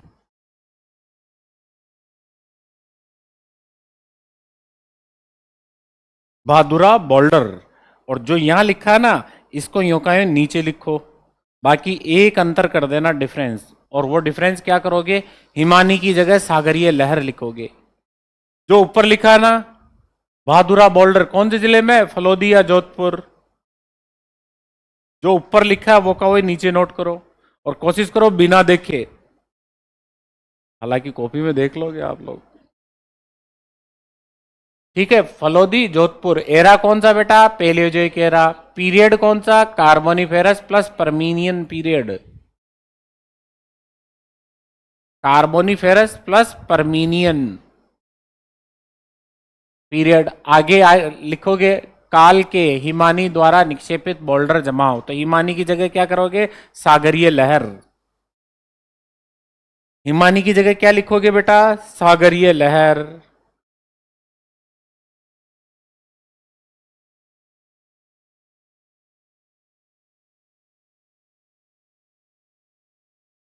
नोट कर लिया? बोलो बेटा। अब जल्दी से मुझे ये बताओ, बाप बोल्डर और भादुरा बोल्डर में क्या समानता है?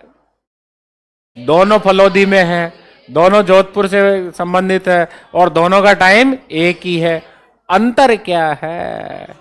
वो एक हिमानी से और एक सागरीय लहरों से। ठीक है, तो कैसे पता चलता है कि अरावली बहुत ऊंची थी? बोल तो जाओ, अरावली में बैठे हो। हमें कैसे पता चलता है कि अरावली बहुत ऊंची थी? अरे हमारी माँ सांबर झील कहां से आ गई? बाप बोल्डर के कारण। किसके कारण? बाप बोल्डर। वो तो ऑप्शन दिए थे मैंने कि सही क्या होगा। हमें कैसे पता चलता है कि अरावली बहुत ऊंची थी? बाप बोल्डर के कारण। क्यों? क्योंकि अरावली ऊंची थी तो बर्फ जमती थी, बर्फ जमती तो ये बड़ा। आ गया समझ में? हमें कैसे पता चलता है कि राजस्थान में 33 सागर था?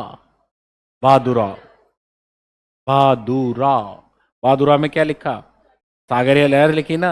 आ गया समझ में? तो जो बीच देखने के लिए आप जाते हो कहा? गोवा, गुजरात। ठीक है। वो उस समय ध्यान दो, अपने राजस्थान, इस पीरियड में अपने राजस्थान में था। गोवा वाला नजारा अपने यहां था राजस्थान में। कौन से काल में? बोलो बेटा बोलो। कार्बोनिफेरस में। ठीक है। बाप बोल्डर कौन से जिले में है?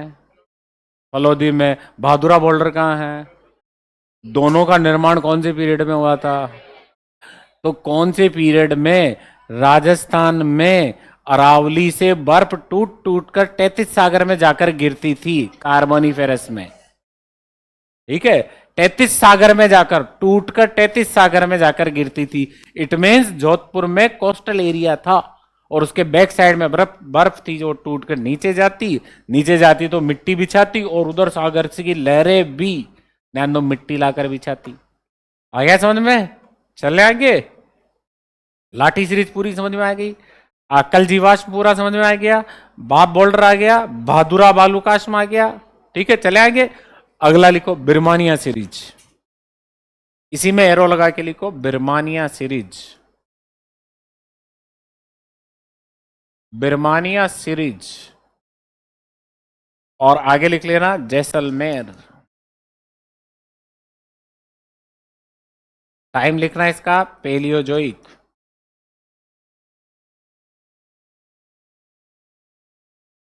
और सैंडस्टोन बेल्ट व रॉक फॉस्फेट बेल्ट।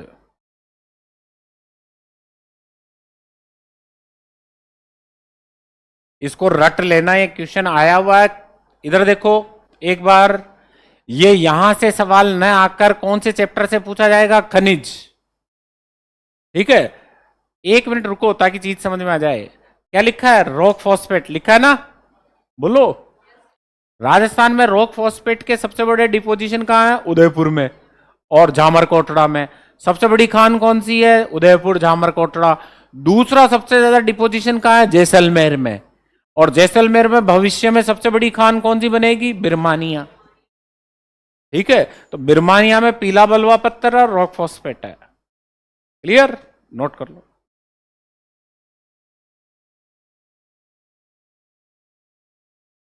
बिरमानिया सीरीज। जिला कौन सा? जैसलमेर।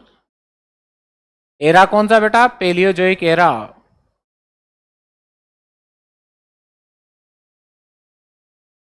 सैंडस्टोन व रॉक फॉस्फेट के जमाव। बाप बोल्डर कौन से जिले में है? लाठी सीरीज किस में है? लाठी सीरीज कहाँ है? आकलवुड फॉसिल्स कहाँ है?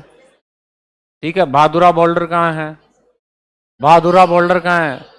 फलोदी। बिरमानिया डिपोजिशन जैसलमेर। सीधे सीधे जिले याद करो पहले तो। बिरमानिया डिपोजिशन जैसलमेर। बाप कहाँ है? ये फलोदी जैसलमेर। मम्मी कहाँ है? फलोदी जोधपुर। बाप कहाँ है? जोधपुर। ठीक है। बहादुरा कहाँ है? जोधपुर। बिरमानिया कहाँ है? जैसलमेर। सीधे सीधे ये जिले याद कर लो, कुछ भी याद नहीं हो रहा तो। ठीक है। चले आगे। एक और लिख लो जो वेरी वेरी इंपॉर्टेंट है। सानू खुईयाला। हाँ, Jaisalmer. Sanu Khuiyala. Limestone deposition. Limestone निक्षेप।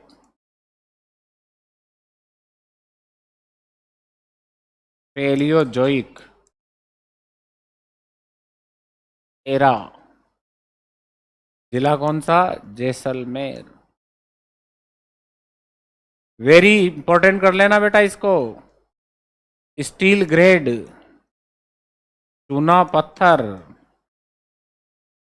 खुईयाला, ख खरबूजे का ई, सानू खुईयाला कौन से जिले में है? जैसलमेर में।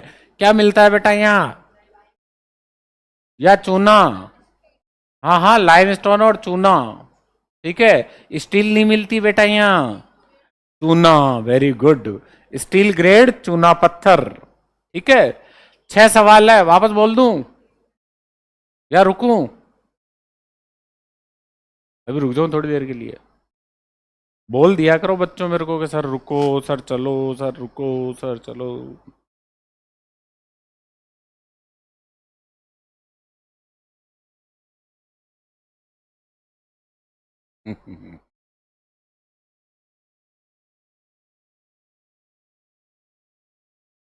चलिए, सबसे पहले क्या पढ़ा था अपन ने? लाठी सीरीज। फिर उसके बाद आकल। ठीक है, आकल ही पढ़ा था। फिर उसके बाद बाप, फिर बहादुरा, फिर बिरमानिया, और फिर सानू कोइयाला। ये 6 परमानेंट क्वेश्चन हैं जियोलॉजी के। अब मुझे ये बताओ कि ये लाठी, लाणे, कोइयाला, ये सारे के सारे कौन से मरुस्थल में हैं? थार के मरुस्थल में तो बोले सर थार के मरुस्थल में है। अच्छा रहा इस बच्ची ने ये आंसर नहीं दिया कि पृथ्वी पर है।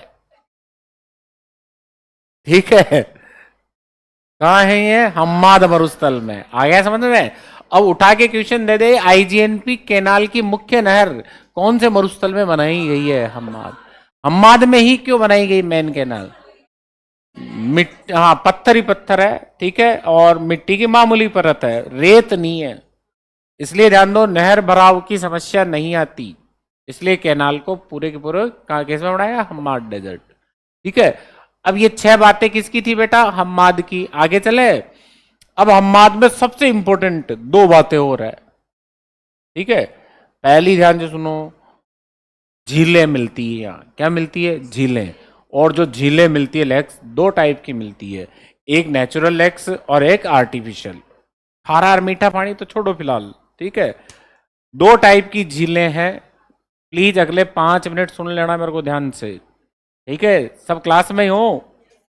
चलो, तो ध्यान से सुनो, हम्माद डेजर्ट में झीलें मिलती है 2 टाइप की, पहली नेचुरल और दूसरी आर्टिफिशियल। आर्टिफिशियल पे बात करूंगा पहले मैं। आर्टिफिशियल, ठीक है, मिड पीरियड और पालीवाल ब्राह्मण। ठीक है, अब इधर देखो मेरी तरफ, ये सैंडस्टोन, ठीक है, या फिर लाइमस्टोन। क्लियर? कुलदरा गांव उसके आसपास का क्षेत्र है, और सैंडस्टोन और लाइमस्टोन का ढाल। अब मान लो ये 2.5 किलोमीटर का ढाल है। ठीक है, सैंडस्टोन और लाइमस्टोन अवसादी चट्टानें हैं। ये पहला बैरियर। ठीक है, यानी पहली खडिन, दूसरी खडिन, तीसरी खडिन। एक खडिन का पानी दूसरे में, सही है ना? दूसरी का तीसरे में। क्लियर? ऊपर वाली खडिन भरेगी, फिर उसका बहकर नीचे वाली में, तो ऊपर वाली छोटी, नीचे वाली उससे बड़ी, और सबसे नीचे वाली सबसे बड़ी।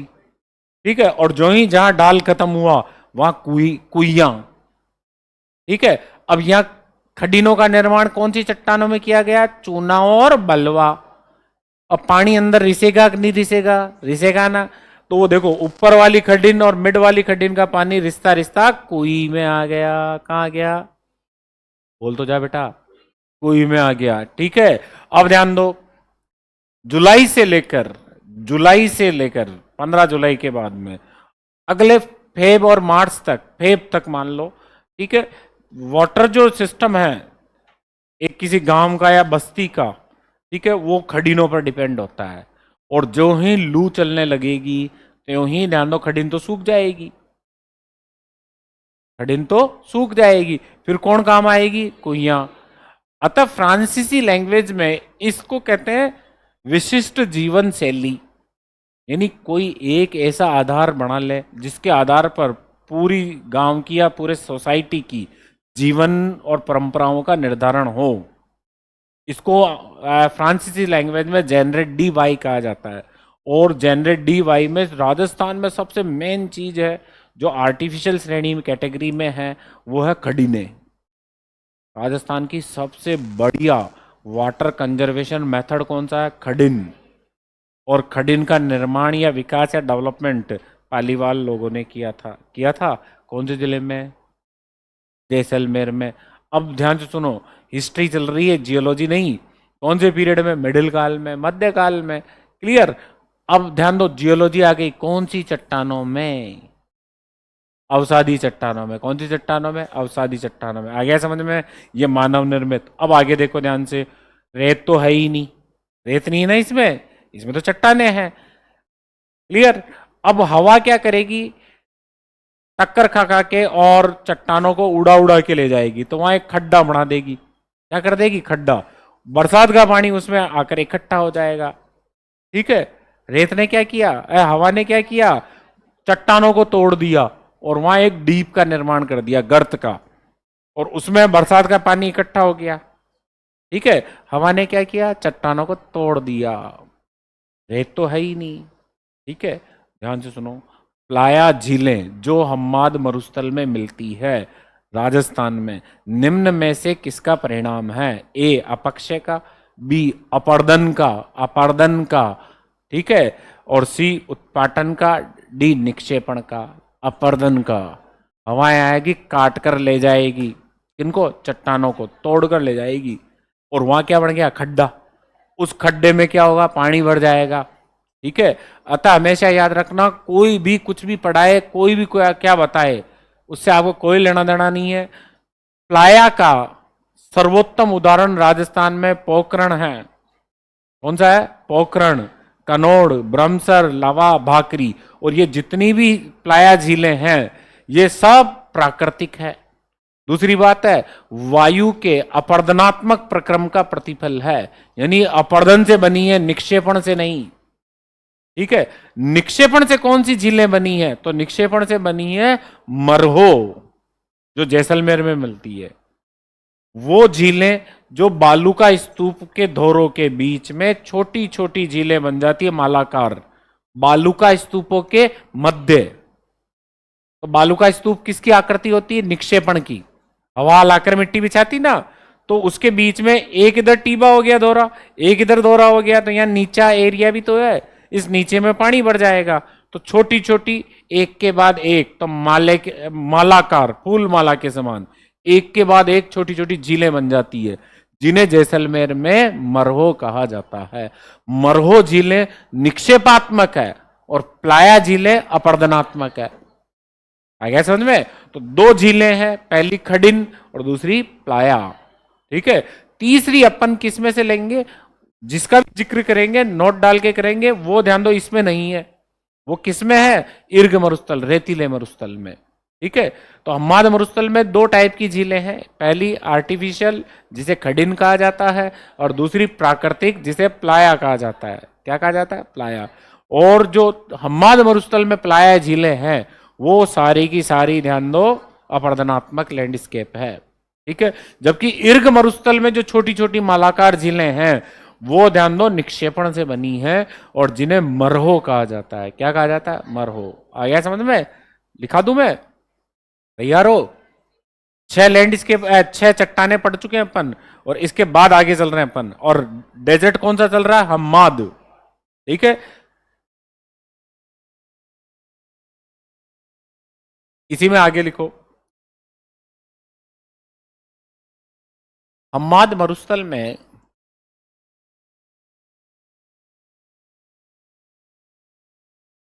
दो प्रकार की झीलें मिलती है। मरुस दो प्रकार की झीलें मिलती है।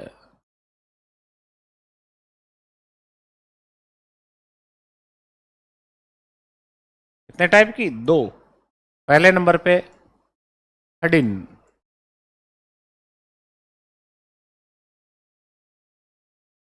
मानव निर्मित, मानव निर्मित क्रमबद्ध झीलें।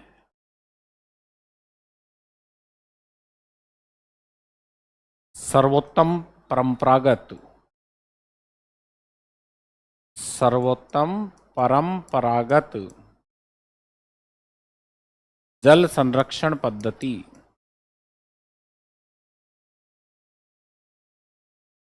विश्व की सबसे अच्छी वाटर कंजर्वेशन मेथड है।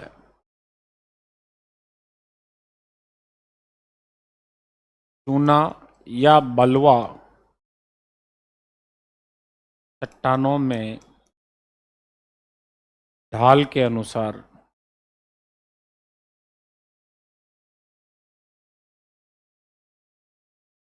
क्रमबद्ध तालाबों का निर्माण किया जाता है।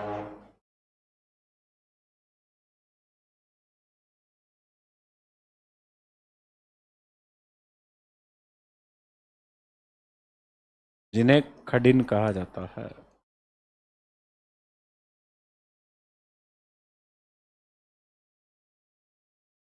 सर्वाधिक, यही क्वेश्चन आता है इसका, सबसे ज्यादा खडीनें कौन से जिले में है? सर्वाधिक खडीनें जैसलमेर व जोधपुर में है।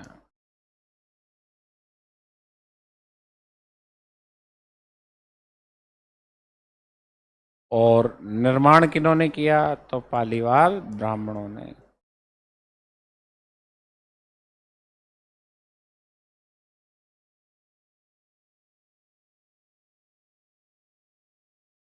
हालांकि अपने नहीं है, सब्जेक्ट में क्वेश्चन आया हुआ है, ठीक है, कि खडिन क्या होती है। खडिन एक विशिष्ट जीवन शैली होती है जिसमें पानी का कंजर्वेशन इस तरीके से किया जाता है कि पूरा गांव एक वर्ष में पानी पी सकता है, किसी पे डिपेंडेंस नहीं है।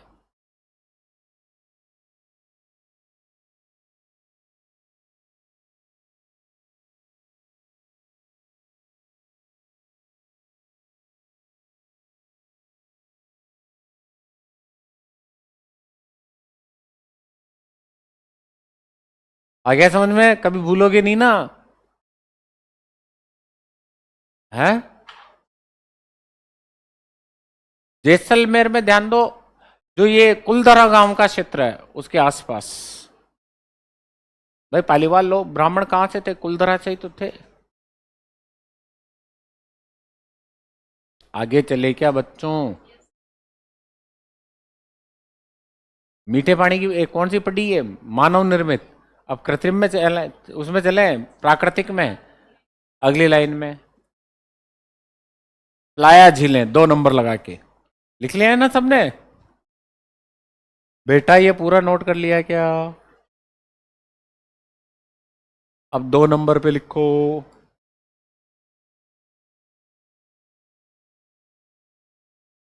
Playa lake.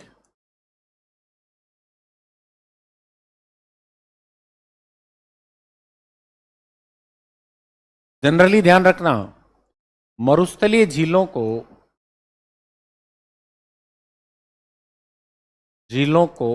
प्लाया कहा जाता है।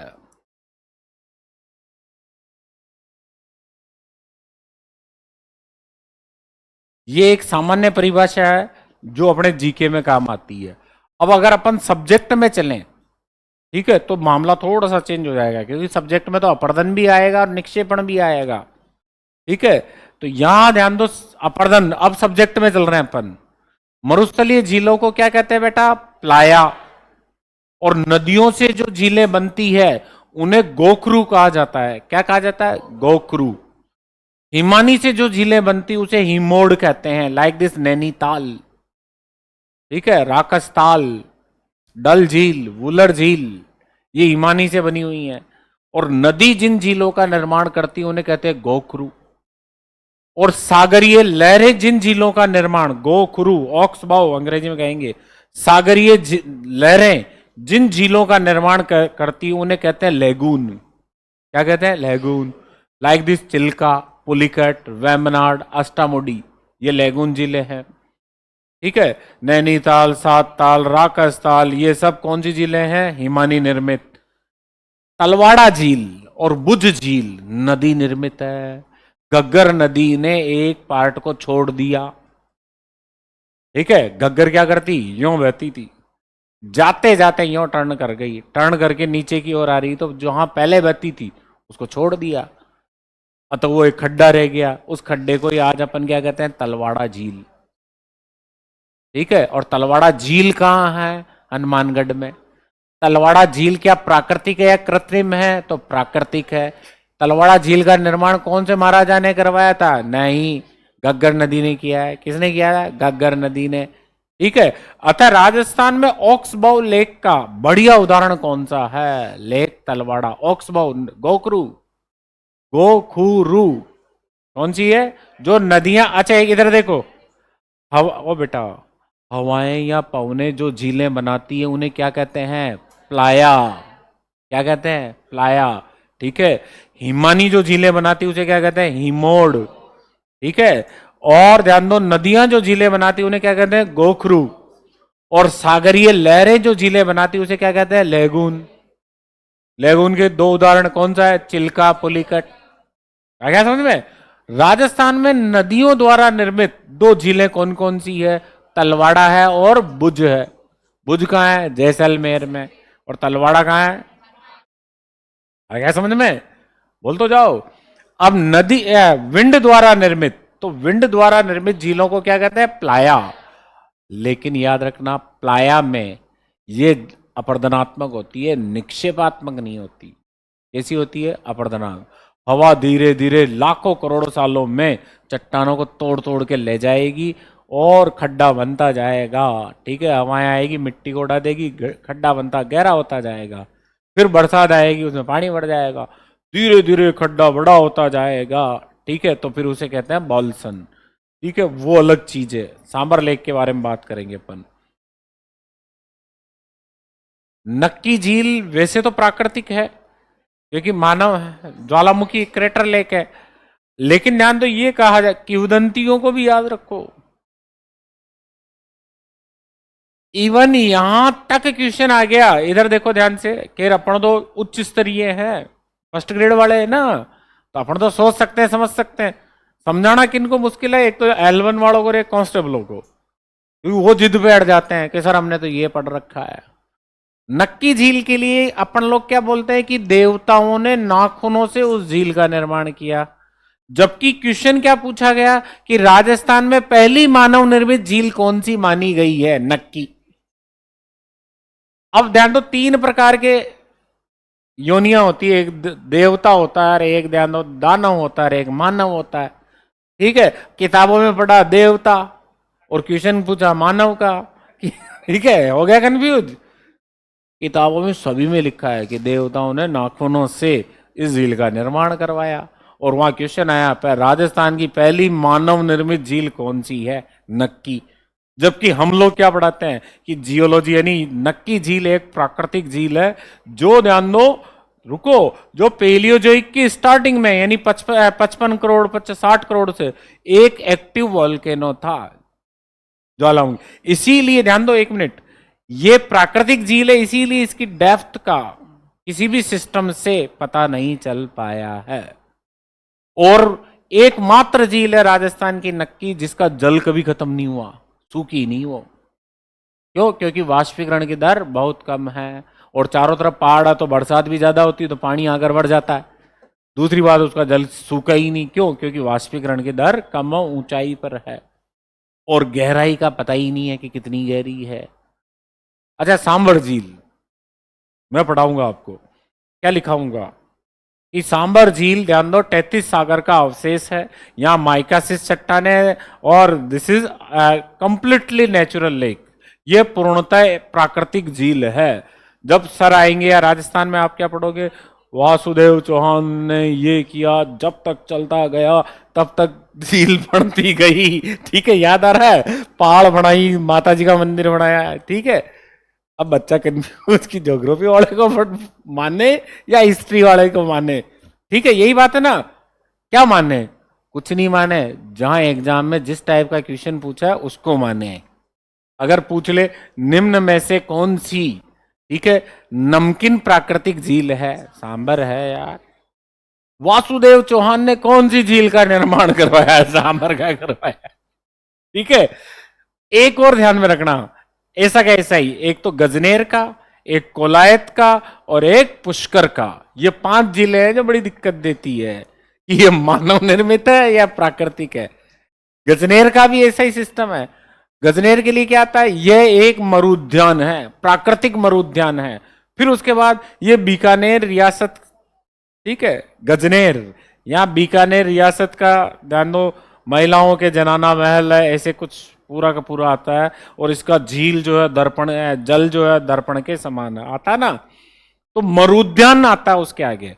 ऐसे पुष्कर का है कि ब्रह्मा जी ने यज्ञ किया, फूल पटके झील बन गई, ठीक है। यही आता ना कि ब्रह्मा जी के यज्ञ किया, पुष्प डाले, पुष्प वर्षा से झील आई। जबकि ध्यान दो, पुष्कर लेक के नीचे प्राचीन ग्रेनाइट है और जो है ज्वालामुखी निक्षेप है, अतः पुष्कर झील को भी ज्वालामुखी और प्राकृतिक झील माना गया। अतः कंफ्यूजन रहेगा, आप लोग उस कंफ्यूजन के लिए तैयार रहें पहले से ही, कि ये आ जाए तो ये करना है, ये आ जाए तो ये करना है, जितना नहीं। क्या हो रहा है बेटा, अभी तो टाइम है। यूं मसला ये है क्या यार? अभी तो मैं पढ़ाऊंगा, अभी मैं 1 घंटे तक, अभी मेरा टाइम है, ठीक है।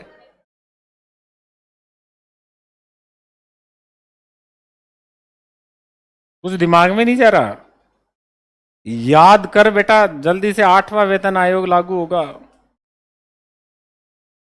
तनख्वाह कितने, भूख लाग रही, भूख को थोड़ा पहले इसको नोट कर लो, फिर छुट्टी कर दूंगा, ठीक है।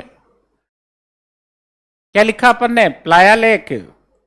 अब इसको लिख लो, चलो ज्यादा टाइम नहीं लूंगा। इनका निर्माण विंड इरोजन, पवन अपर्दन प्रक्रिया से होता है। ये सब्जेक्ट का सवाल है, सेकंड। ये पहला तो सामान्य सवाल है, ये सब्जेक्ट का है। इनका निर्माण पवन अपर्दन प्रक्रिया से होता है। सर्वाधिक प्लाया झीलें, सर्वाधिक प्लाया झीलें कौन से जिले में, जैसलमेर, कनौड़, बरमसर, भाकरी, लवा, पोखरण,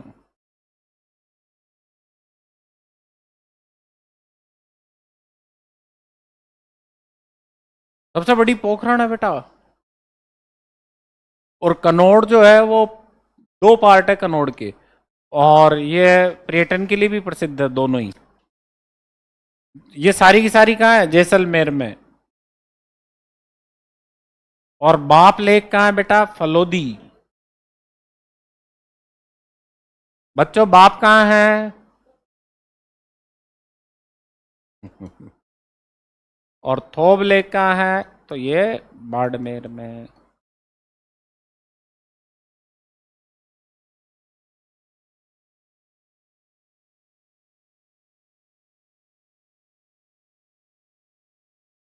लवा, बरमसर, पोखरण, पोखरण, लवा, भाकरी, बरमसर, कनौड़, ये कहाँ है, जैसलमेर में। बाप कहाँ है, तो कुछ भी नहीं ध्यान में रखना, सिर्फ एक का ध्यान रखना, थोब का।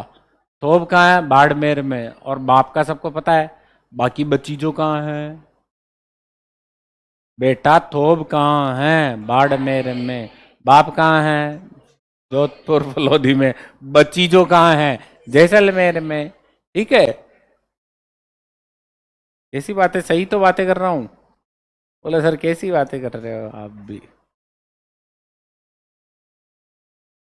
नोट कर लिया क्या। अब कोई सी बात नहीं कर रहा मैं, और बोर्ड पे देख लो एक बार।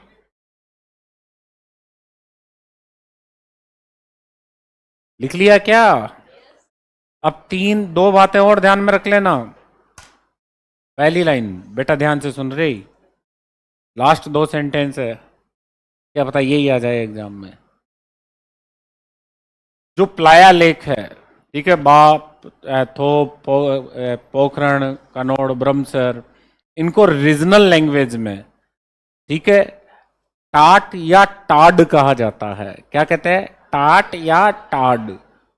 और सूखने पर, सूख जाती है तो सूखने पर इन्हें क्या कहते हैं? रण। याद रखना, सूखने पर क्या कहते हैं? रण। और पानी भरा हुआ तो इसे क्या कहते हैं? टाट या टाड। और छोटी होती है तो उसे क्या कहते हैं? तल्ली। क्या कहते हैं? बोल तो जाओ। तल्ली नहीं, तल्ली। सूखने पर क्या कहते हैं? और मोटी है तो? अच्छा, सूखने पर रण।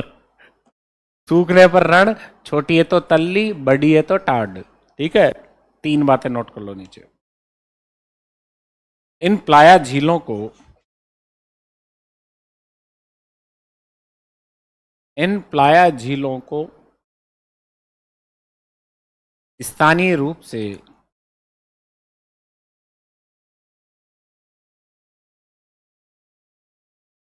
टाट या टाड कहा जाता है।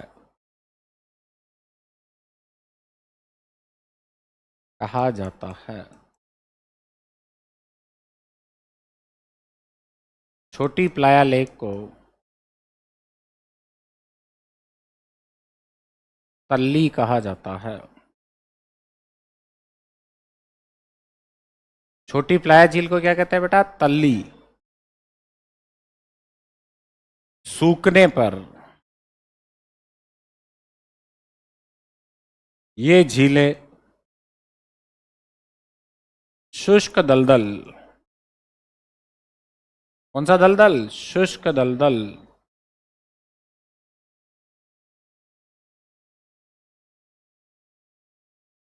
बन जाती है।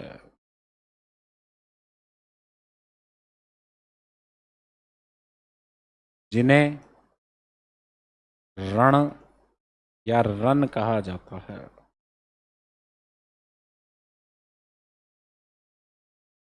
रन या रण कहा जाता है। रन या रण कहा जाता है। पोखरण। नोट कर लिया? बोलो बेटा। 1 मिनट और रुक सकते हो क्या? अच्छे बच्चे हो ना सारे? अब देखो ध्यान से सुनो वापस। 25 सेंटीमीटर, 1 मिनट सुन लो इधर। ए बेटा इधर देख ले, मुझे पता है भूख लग रही है। ध्यान से सुनो। 25 सेंटीमीटर संवर्षा रेखा थार मरुस्थल को 2 भागों में बांटती है। रिपीट करो मेरे साथ, उधर देखो मत, मेरी तरफ देखो। पहला शुष्क मरुस्थल, दूसरा अर्ध शुष्क मरुस्थल। शुष्क मरुस्थल वह क्षेत्र जहां वर्षा 25 सेंटीमीटर से लेस देन हो, वाष्पीकरण की दर ज्यादा हो, वनस्पति कटीली हो और रेत के दोहरे बिना दोहरे का क्षेत्र हो।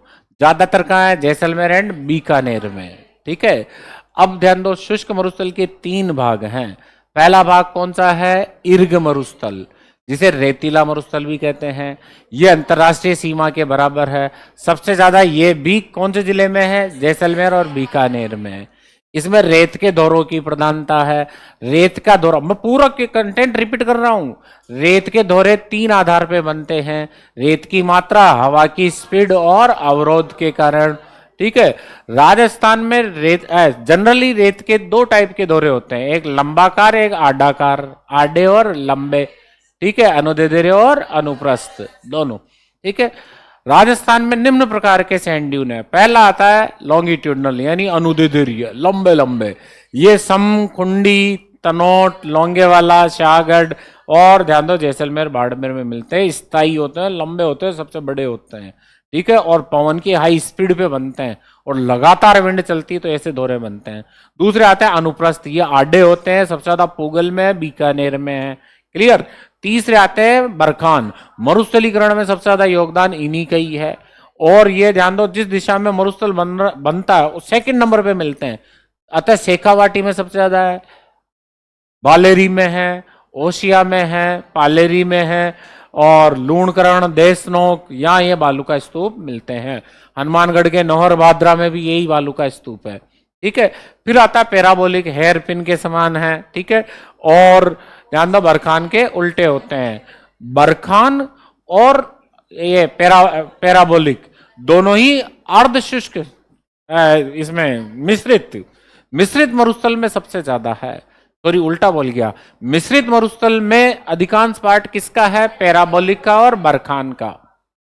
क्लियर। फिर इसी क्रम में 5वें नंबर पे आता है तारा। तारा कहाँ मिलता है? सूरतगढ़, ठीक है, मोहनगढ़, सोनगढ़, पोखरण, हम्माद मरुस्थल की सीमा पर। तो हम्माद में ही नहीं कोई पढ़ा अपन ने। फिर आता अवरोधी बालू का स्तूप, तो अवरोधी पुष्कर, अलवर, सीकर में, ठीक है। फिर आता है नेटवर्क। नेटवर्क अपने झुंझुनू वगैरह, चोरू, हनुमानगढ़ में। फिर बालू का स्तूपों के बाद अपन ने पढ़ना शुरू किया क्या? सेकंड नंबर पे हम्माद। हम्माद का एरिया जैसलमेर, जोधपुर और बाड़मेर में। एक सकड़ी पट्टी के रूप में बीकानेर के मध्य में भी है, जहां से आईजीएनपी की मुख्य नहर आती है। क्लियर। हम्माद मरुस्थल में राजस्थान में चट्टाने कौन कौन सी है? तो चट्टाने बेसाल्ट को छोड़ दो, बाकी सब चट्टाने हैं, ठीक है। अब यहाँ क्या क्या है? तो बाप बोल्डर है, भादुरा बोल्डर है, आक्कल है, लाठी है, बिरमानिया है, सानू है। क्लियर। ये अब यहां ध्यान दो, झीलें मिलती है स्पेशली। इसमें पहली आती खडिन।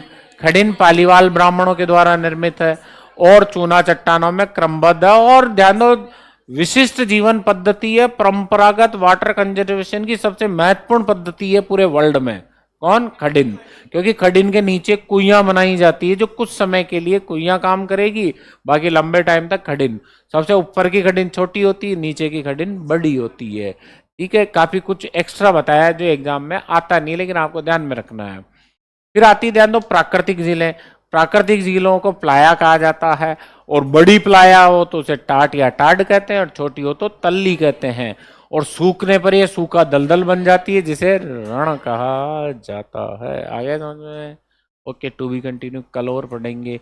ये 2 चैप्टर आप मेरे से पढ़ लो बस, ज्यादा नहीं है। कौन से 2? उसके बाद तो आपके पास नोट्स होंगे सारे, मैं बोलता जाऊंगा, आप लिखते जाओगे। 5-7 दिन की बात हो रहा है, गुस्सा मत करो, ठीक है। धन्यवाद।